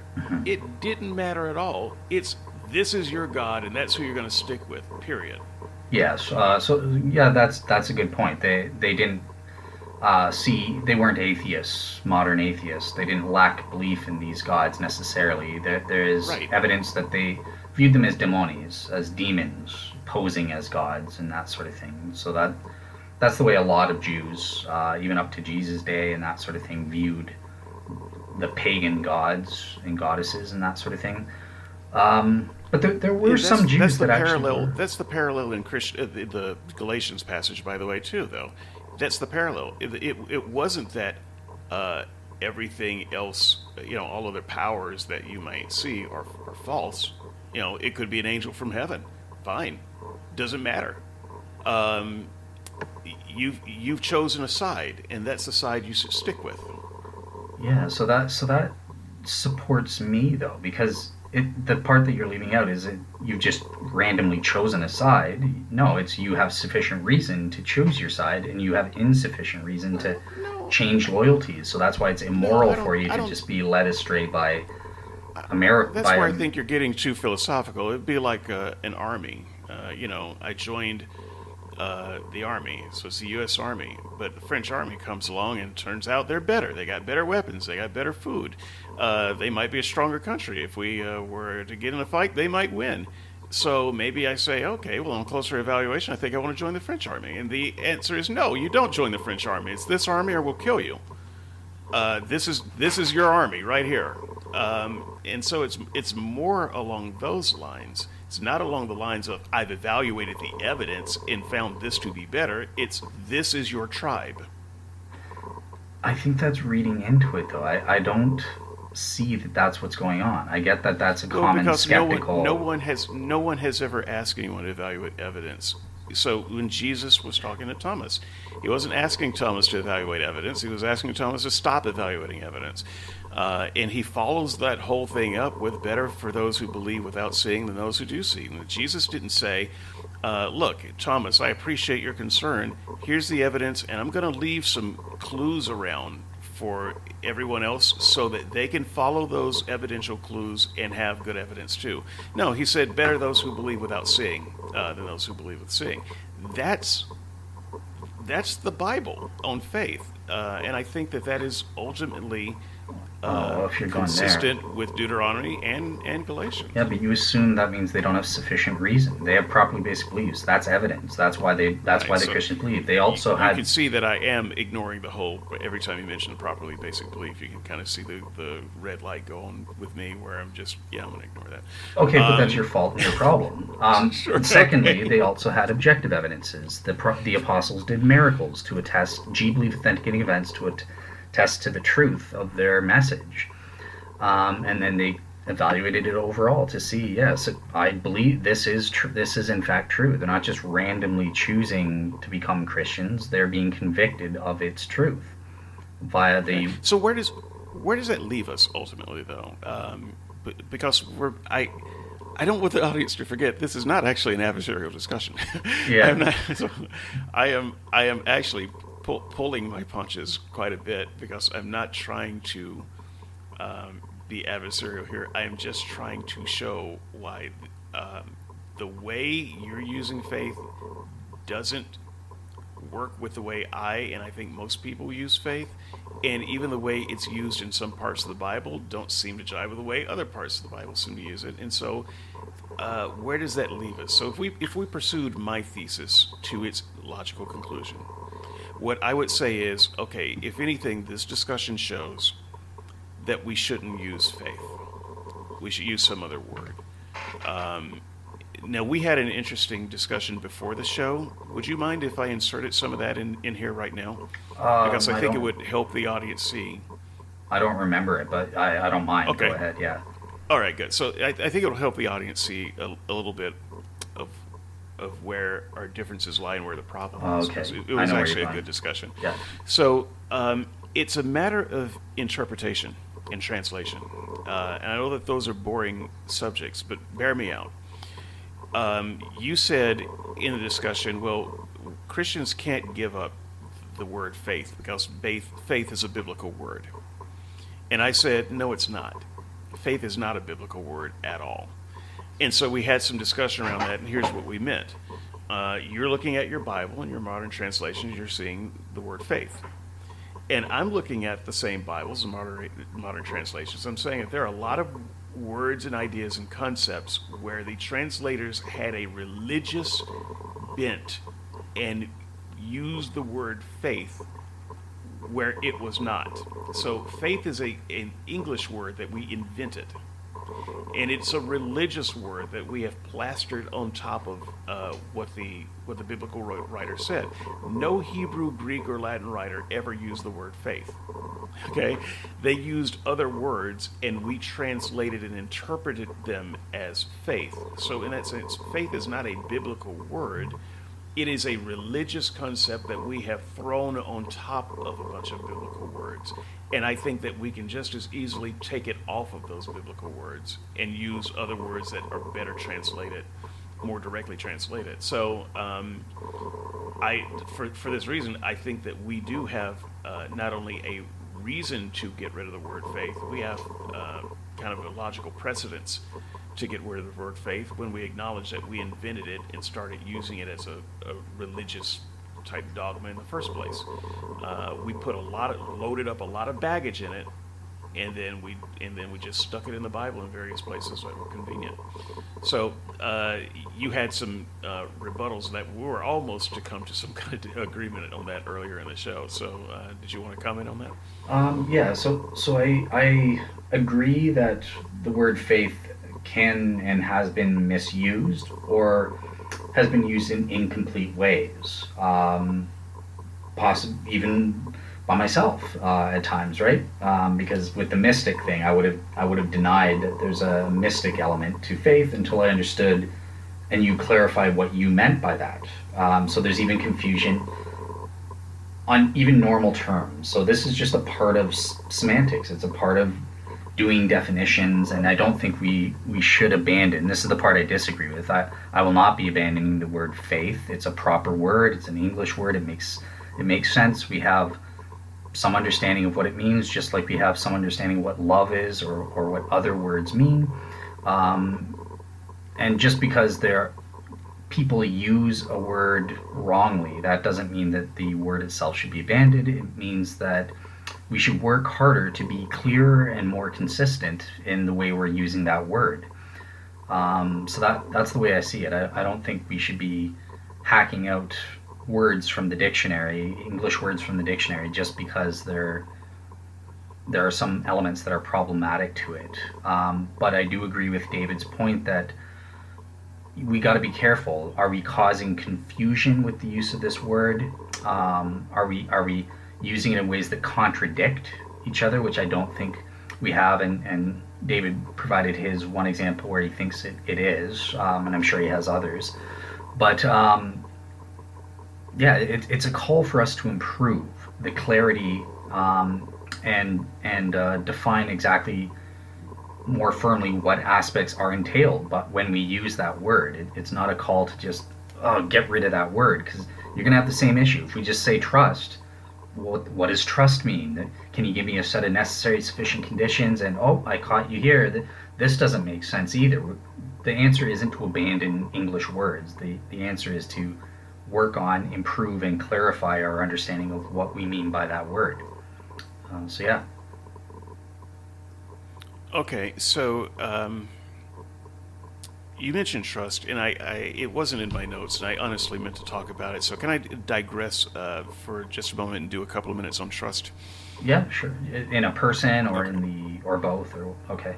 Yeah, let's do trust in a person Okay. here, because this is the way Justin largely uses it, and so a lot of our audience is familiar with how Justin uses it.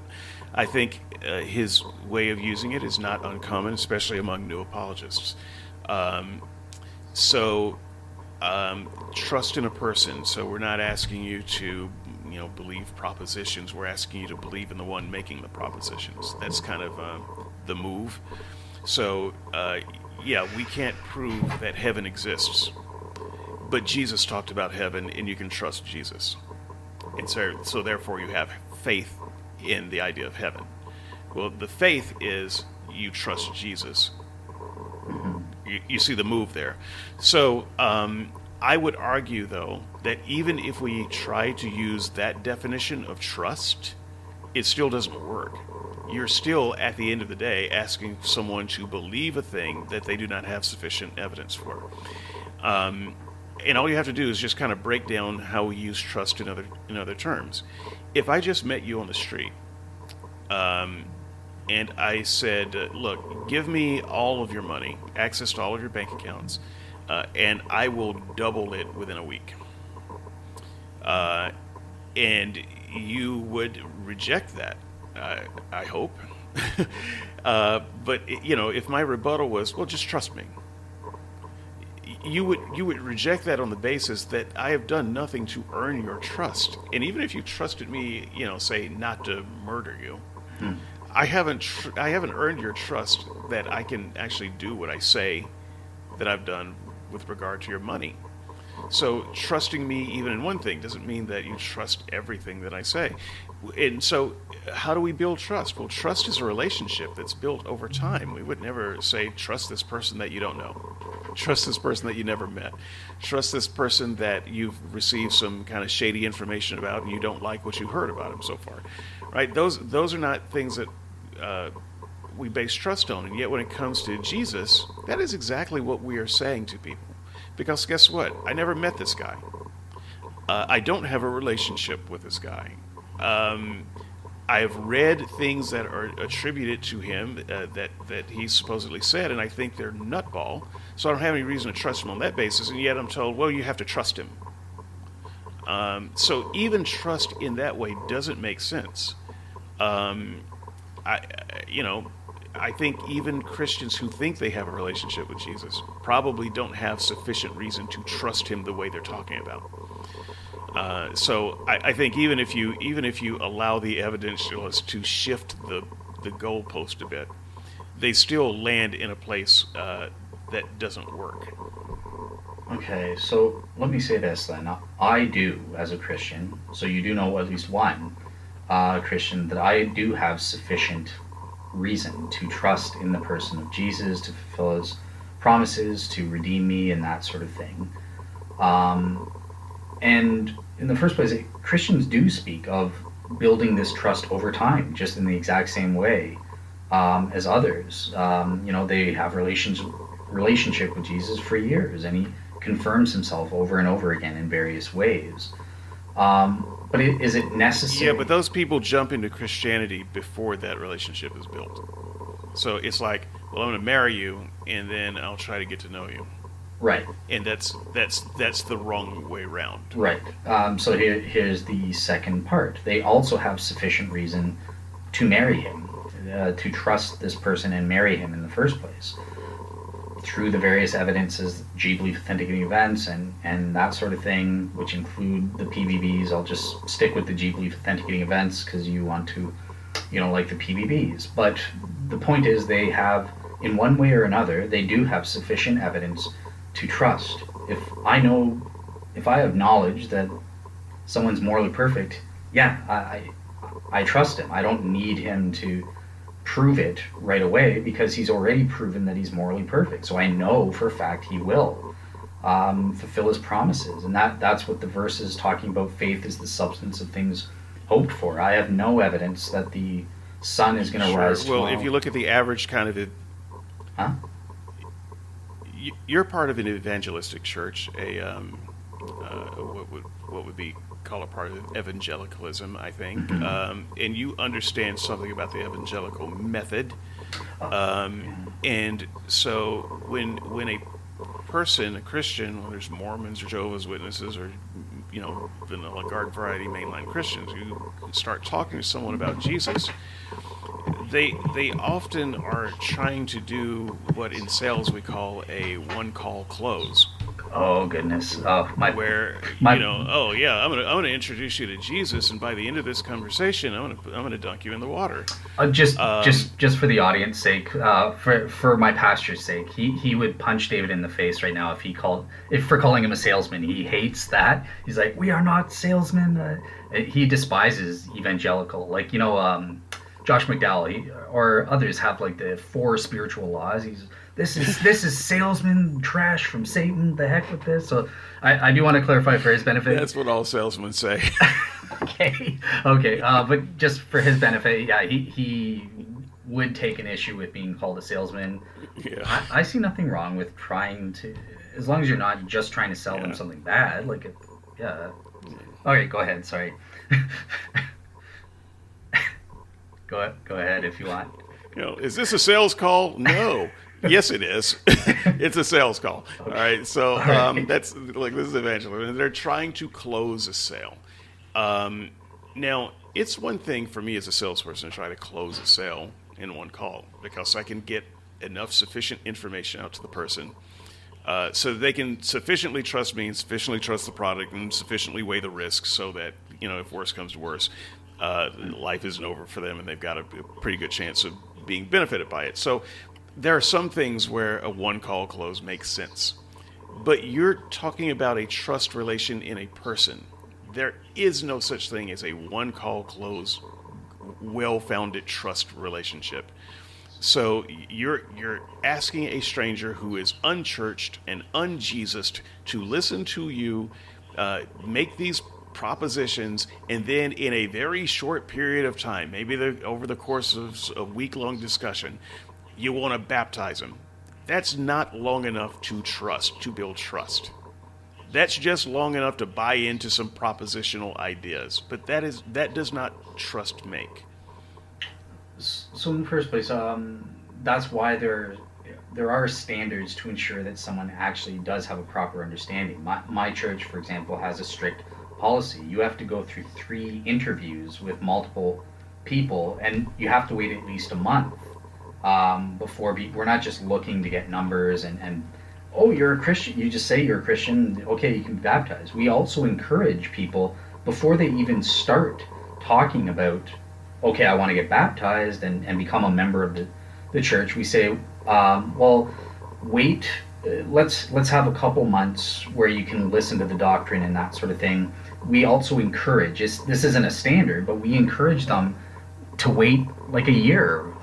If they're a new convert, at least like wait a year, listen to the messages and that sort of thing before you make this commitment to being a member of our church or that sort of thing. So it's not necessarily the case that everyone just, oh, let's get the numbers. Oh, you're a Christian, great, get baptized. Oh, you're a Christian.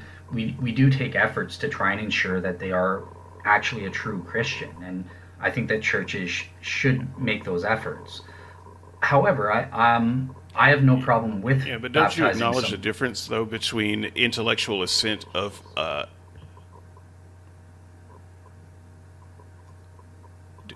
I'm sorry, I lost you all together. Don't you recognize the difference between intellectual assent of propositions and trusting a person?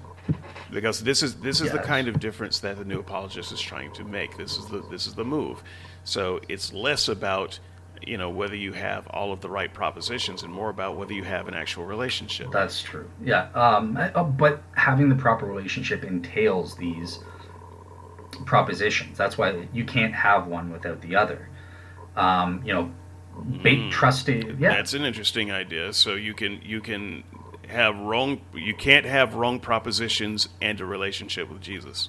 right. Because you're trusting Interesting. his character trait based on salvation history, what he's done. He died and rose for my sins, and on this basis, I trust that he's going to do the same for me. He paid for my sins, and he's going to raise me up in a resurrection body just like his, as the first fruits and that sort of thing. So, yeah, I see them So as I think there's a lot that we can get into in the comments on there. So I'm going to do the audience a favor and not prolong it, but there's a lot of challenge that I could offer there.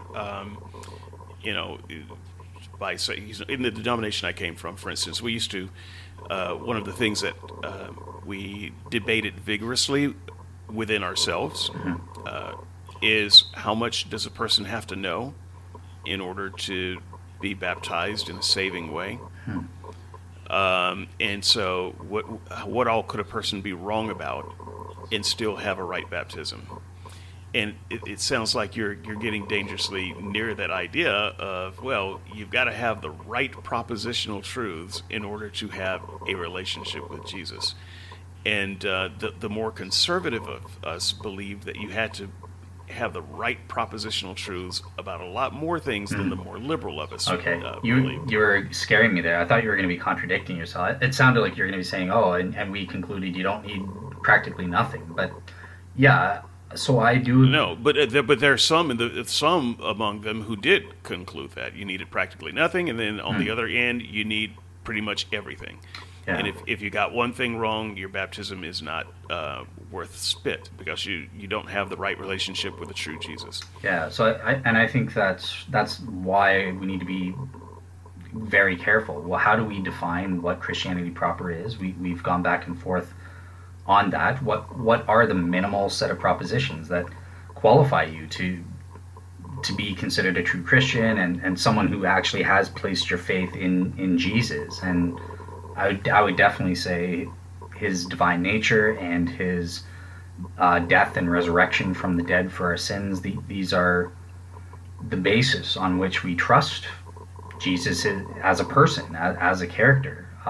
It's we're assenting to what he's done for us and what he promises to do for us in the future. So yeah, that's that. I think that's at the very least the minimal. So Go ahead. on the board this last week and on the podcast Unbelievable, there was this idea of the penal substitutionary atonement. Are you trusting in the proper atonement?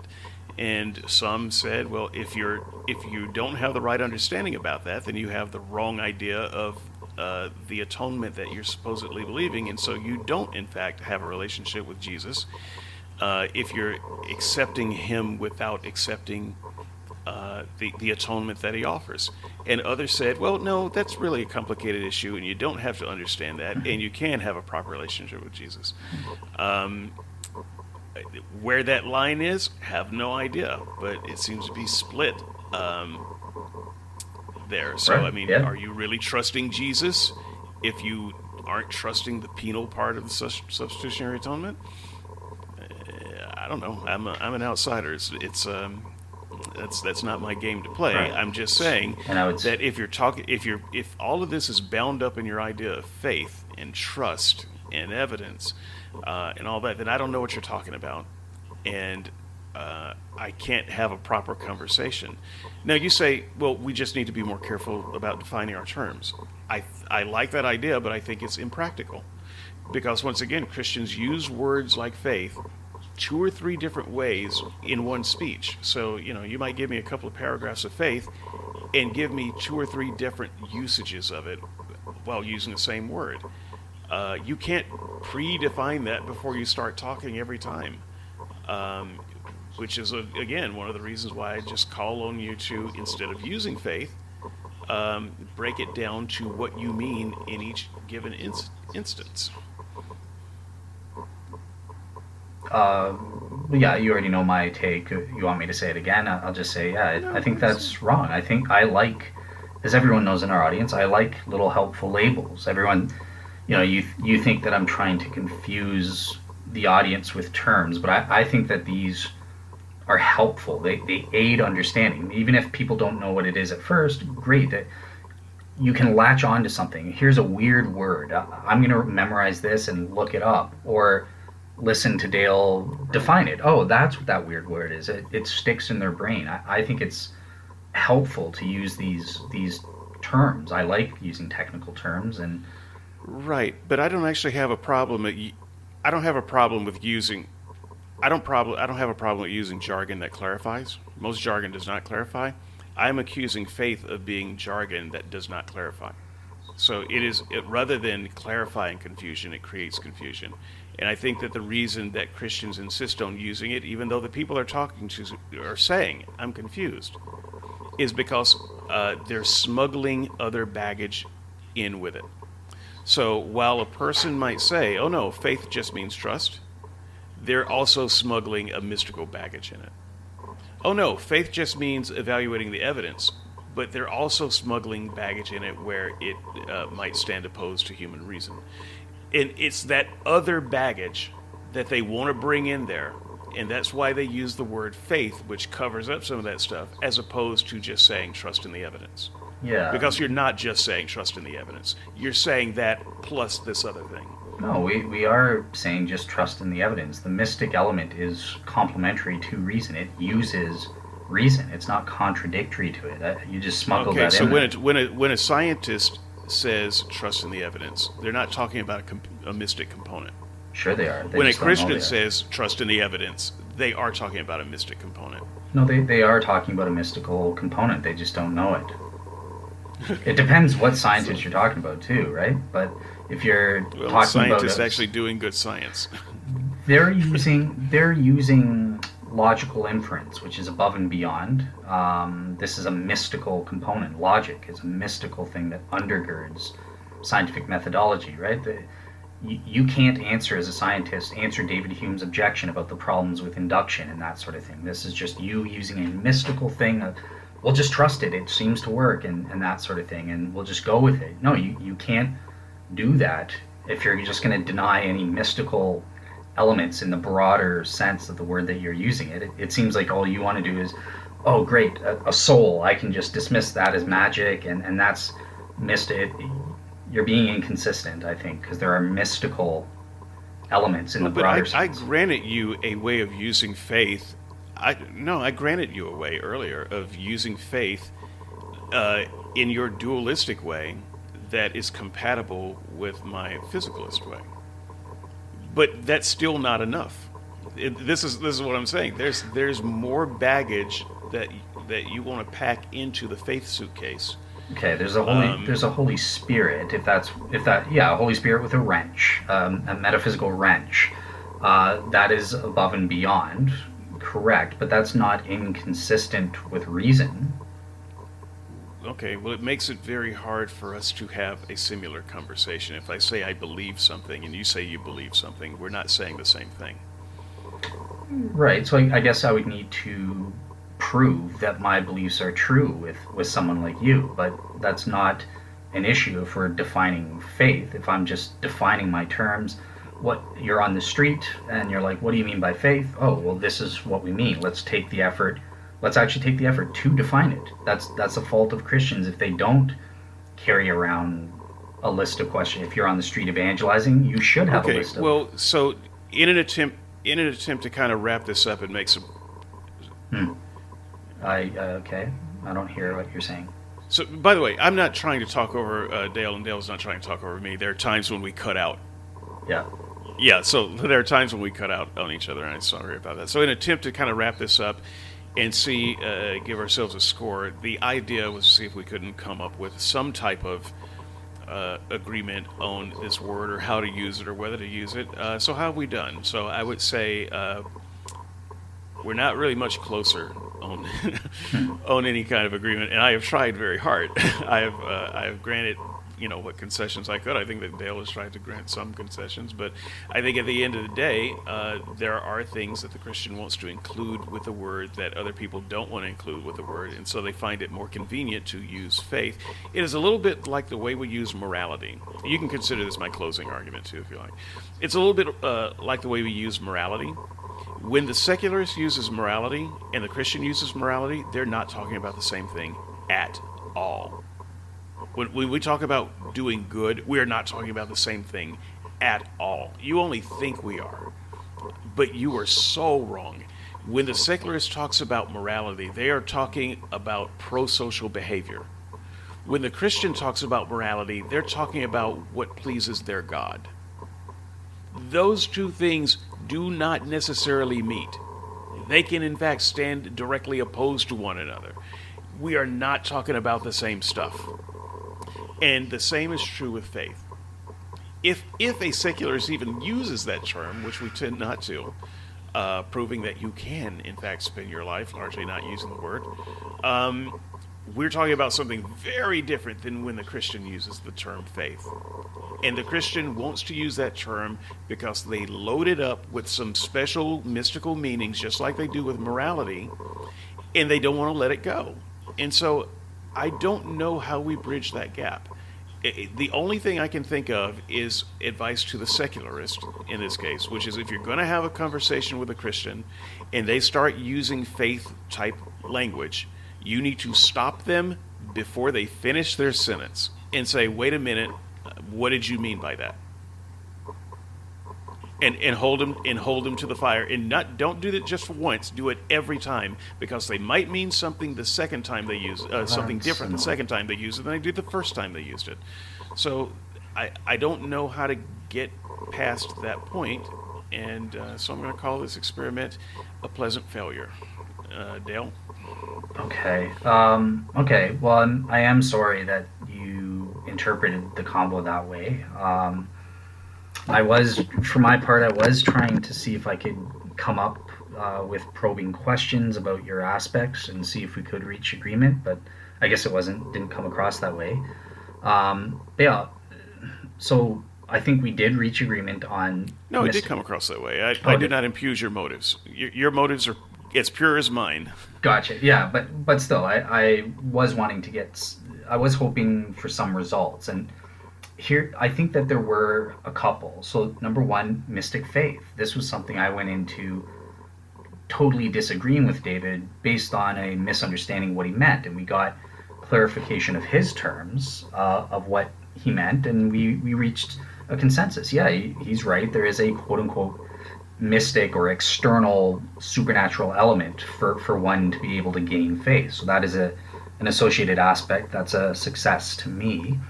I think we also agreed on the action based faith. This is an associated aspect. Faith entails that there is obedient action, and I don't think we really disagreed at all about that too much. Um, we the thing that we mostly disagreed on, which is the notion of evidence-based faith, and it came down to David had his argument that evidence-based faith is great. My definition of how I understand it is logical. It makes perfect sense, but it potentially contradicts Bible verses in Galatians and in Deuteronomy. And I gave sort of my take on, and I want to admit this, despite I don't believe David. I think he's reading something into the text, and I think that my interpretation is also reading something into the text, but it makes sense of Scripture as a whole, given that God does do these things. But I can agree with you on this much, David, that at face value, something like that Deuteronomy text is something that requires explanation, because at face value, it does appear to be at odds with my notion of being a real seeker and that sort of thing. But I just think that there are ways of covering that. So that's one area where we're going to disagree. I do think that an evidence-based faith or trust based on the evidence is a part of the definition of Christian faith. Trust in the person. I think we more or less agreed on that as well. We just had one little technicality.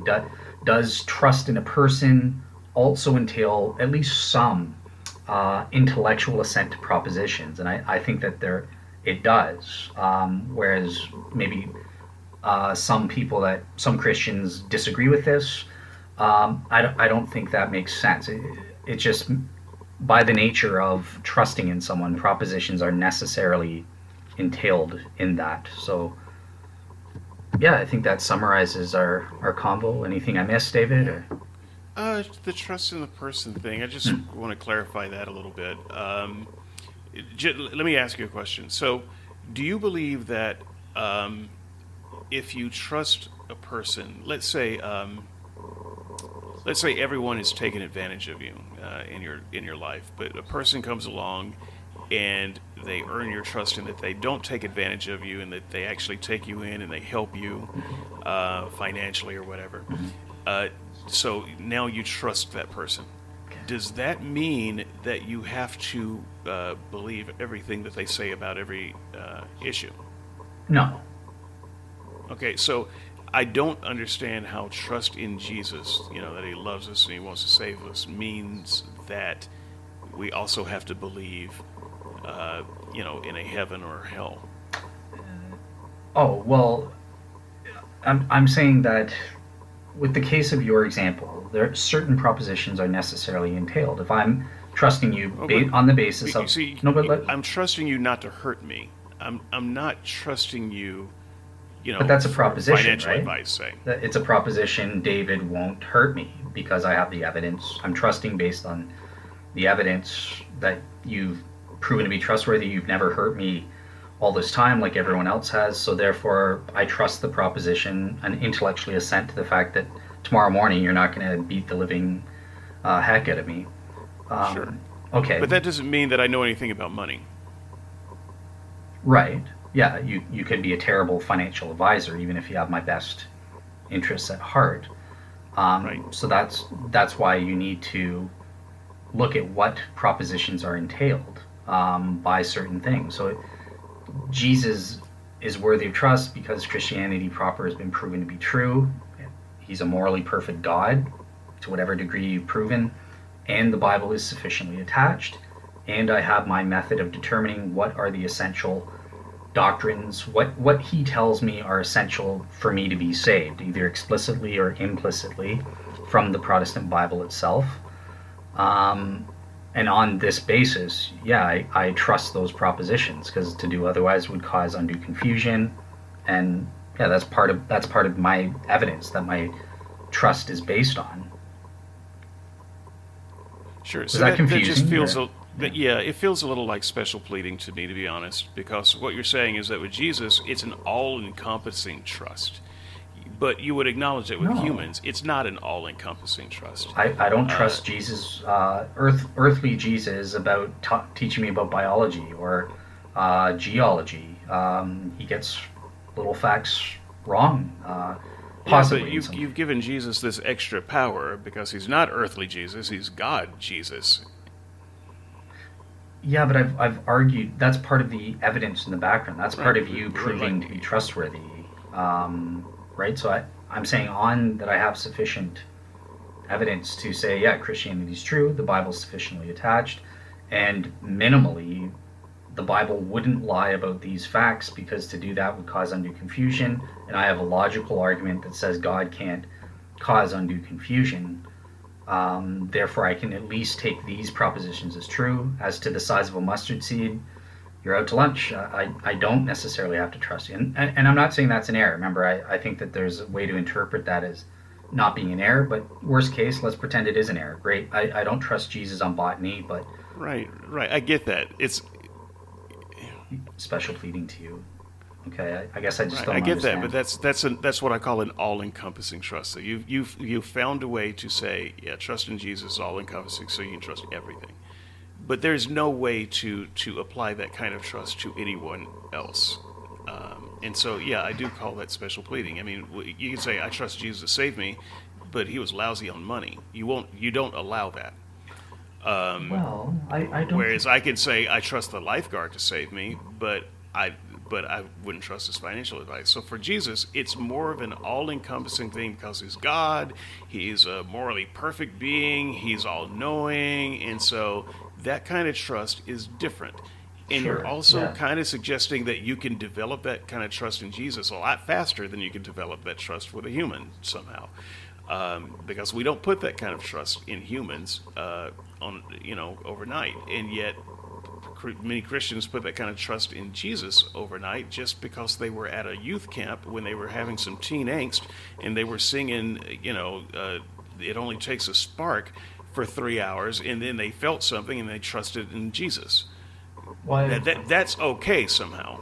I could potentially put my trust in a person instantly. If God reveals to me that David is trustworthy and will never steal my money, I could right then and there. I could. So if God reveals, you see how But that plead is a little bit special. but it's not special pleading because it's part of God's definition, right? God, if you were morally perfect, I could instantly Right, trust you. right, right. If I All knew right. that Look, I don't mean to redebate it. I'm just pointing out that when you talk about trust in Jesus, when Christians are talking about trust in Jesus, they're talking about a different kind of trust in a person than no, what everybody else is talking about when they talk about trust in a person. It's not the same thing. no, wrong. That's totally wrong. It's exactly the same thing. It's just the surrounding facts are different. It's like me saying I trust you differently than a lion. A lion will eat my rumps and kill me. I don't trust a lion Will eat not your to what? would eat my would eat my. Your rumps? I'm trying not to swear. Would eat my. You mean your buttocks? Your A lion would eat me. Let's leave it at that. I don't trust a lion in the same way I trust human beings, or specific human beings like you. I take into effect the inherent differences in the beings or objects of my trust and apportion trust accordingly. If right, but you trust me based on my nature, and because you think that Jesus has a different nature, you put a different kind of trust in him. So Correct. those from the outside, that looks like special pleading. You are pleading for us to trust Jesus in a way that we would not trust other people. Yeah, so that's why you would need sufficient reason to trust. And That's all I was pointing out there. You may carry on your Yeah. closing statement and close us out. Yep. Well, so that's great. That's another basis of agreement. That yeah, I've always said that. So I don't know how I could have been interpreted differently. So yeah, you need to have sufficient reason in whatever way that comes about to know that God is worthy of trust. This is the whole point of the evil God challenge and that sort of thing. So yeah, no, I think I was finished my closing statement. Yeah, the other difference is I would say that I don't have sufficient reason, and Dale would say that I do have sufficient reason. Oh no, I wouldn't actually. I don't think that you secretly. Well, you don't consciously have sufficient reason. I don't believe that you actually believe in God and just don't. Like you personally have a properly based belief and you're lying about it. I don't believe that. I think that you lack that because your faculties have been so damaged and you've contributed to that damage over the years and that sort of thing by various choices and that. So I'm not saying that you're deliberately lying. That you have sufficient evidence and Well, that's progress. but that go back If and you listen. stop right there, Okay. that would be progress. And ending on that note, it's not actually progress. I've said the same. Go back and listen to the shows. I've said the exact same thing all the time. I've always said that. So and it's in the shows. So yeah, please. Thank God we've cleared that up.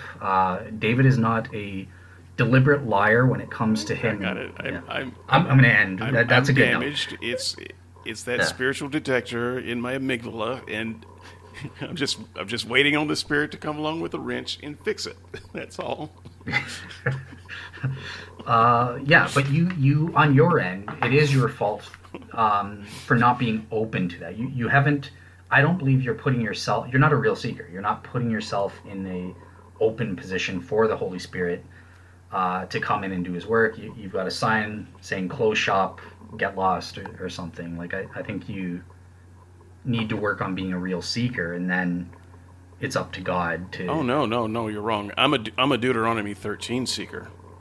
You see, I have sufficient evidence for the things I do believe, and I refuse to let the prophet of some other god come along and give me evidence because it's a test. So you believe in God. That's awesome. That's progress. That's you believe in some kind of God. There's a chance you could go to heaven now. No, not that heaven. It'd be a different heaven. Okay. Oh, God. Um, All right, yeah. look, close us out. Give our audience a pee break. They've suffered enough. All right. So yeah, I think that was. I hope you guys enjoyed the show. I think there were some good points brought up by both sides. I think we provided some measure of clarity. At the very least, you can point and go, here's an element, here's an aspect of what we mean when we say faith, and it could inspire you to look further on your own and come up with a crystallized version. So if you get cornered by these evil skeptics trying to test you on what faith means, you can give them, here's what I mean. I looked it up, so here's what we mean. Yeah, I hope you guys enjoyed. Okay, and next week, there will be no next week because this is just a special summer episode. And so consider this a break until season 2 starts. Hopefully, we will work out some of the audio issues in season 2. We wanted to throw this into the feed. give you a little bit of something to chew on. And so until next time, thank you and bye bye.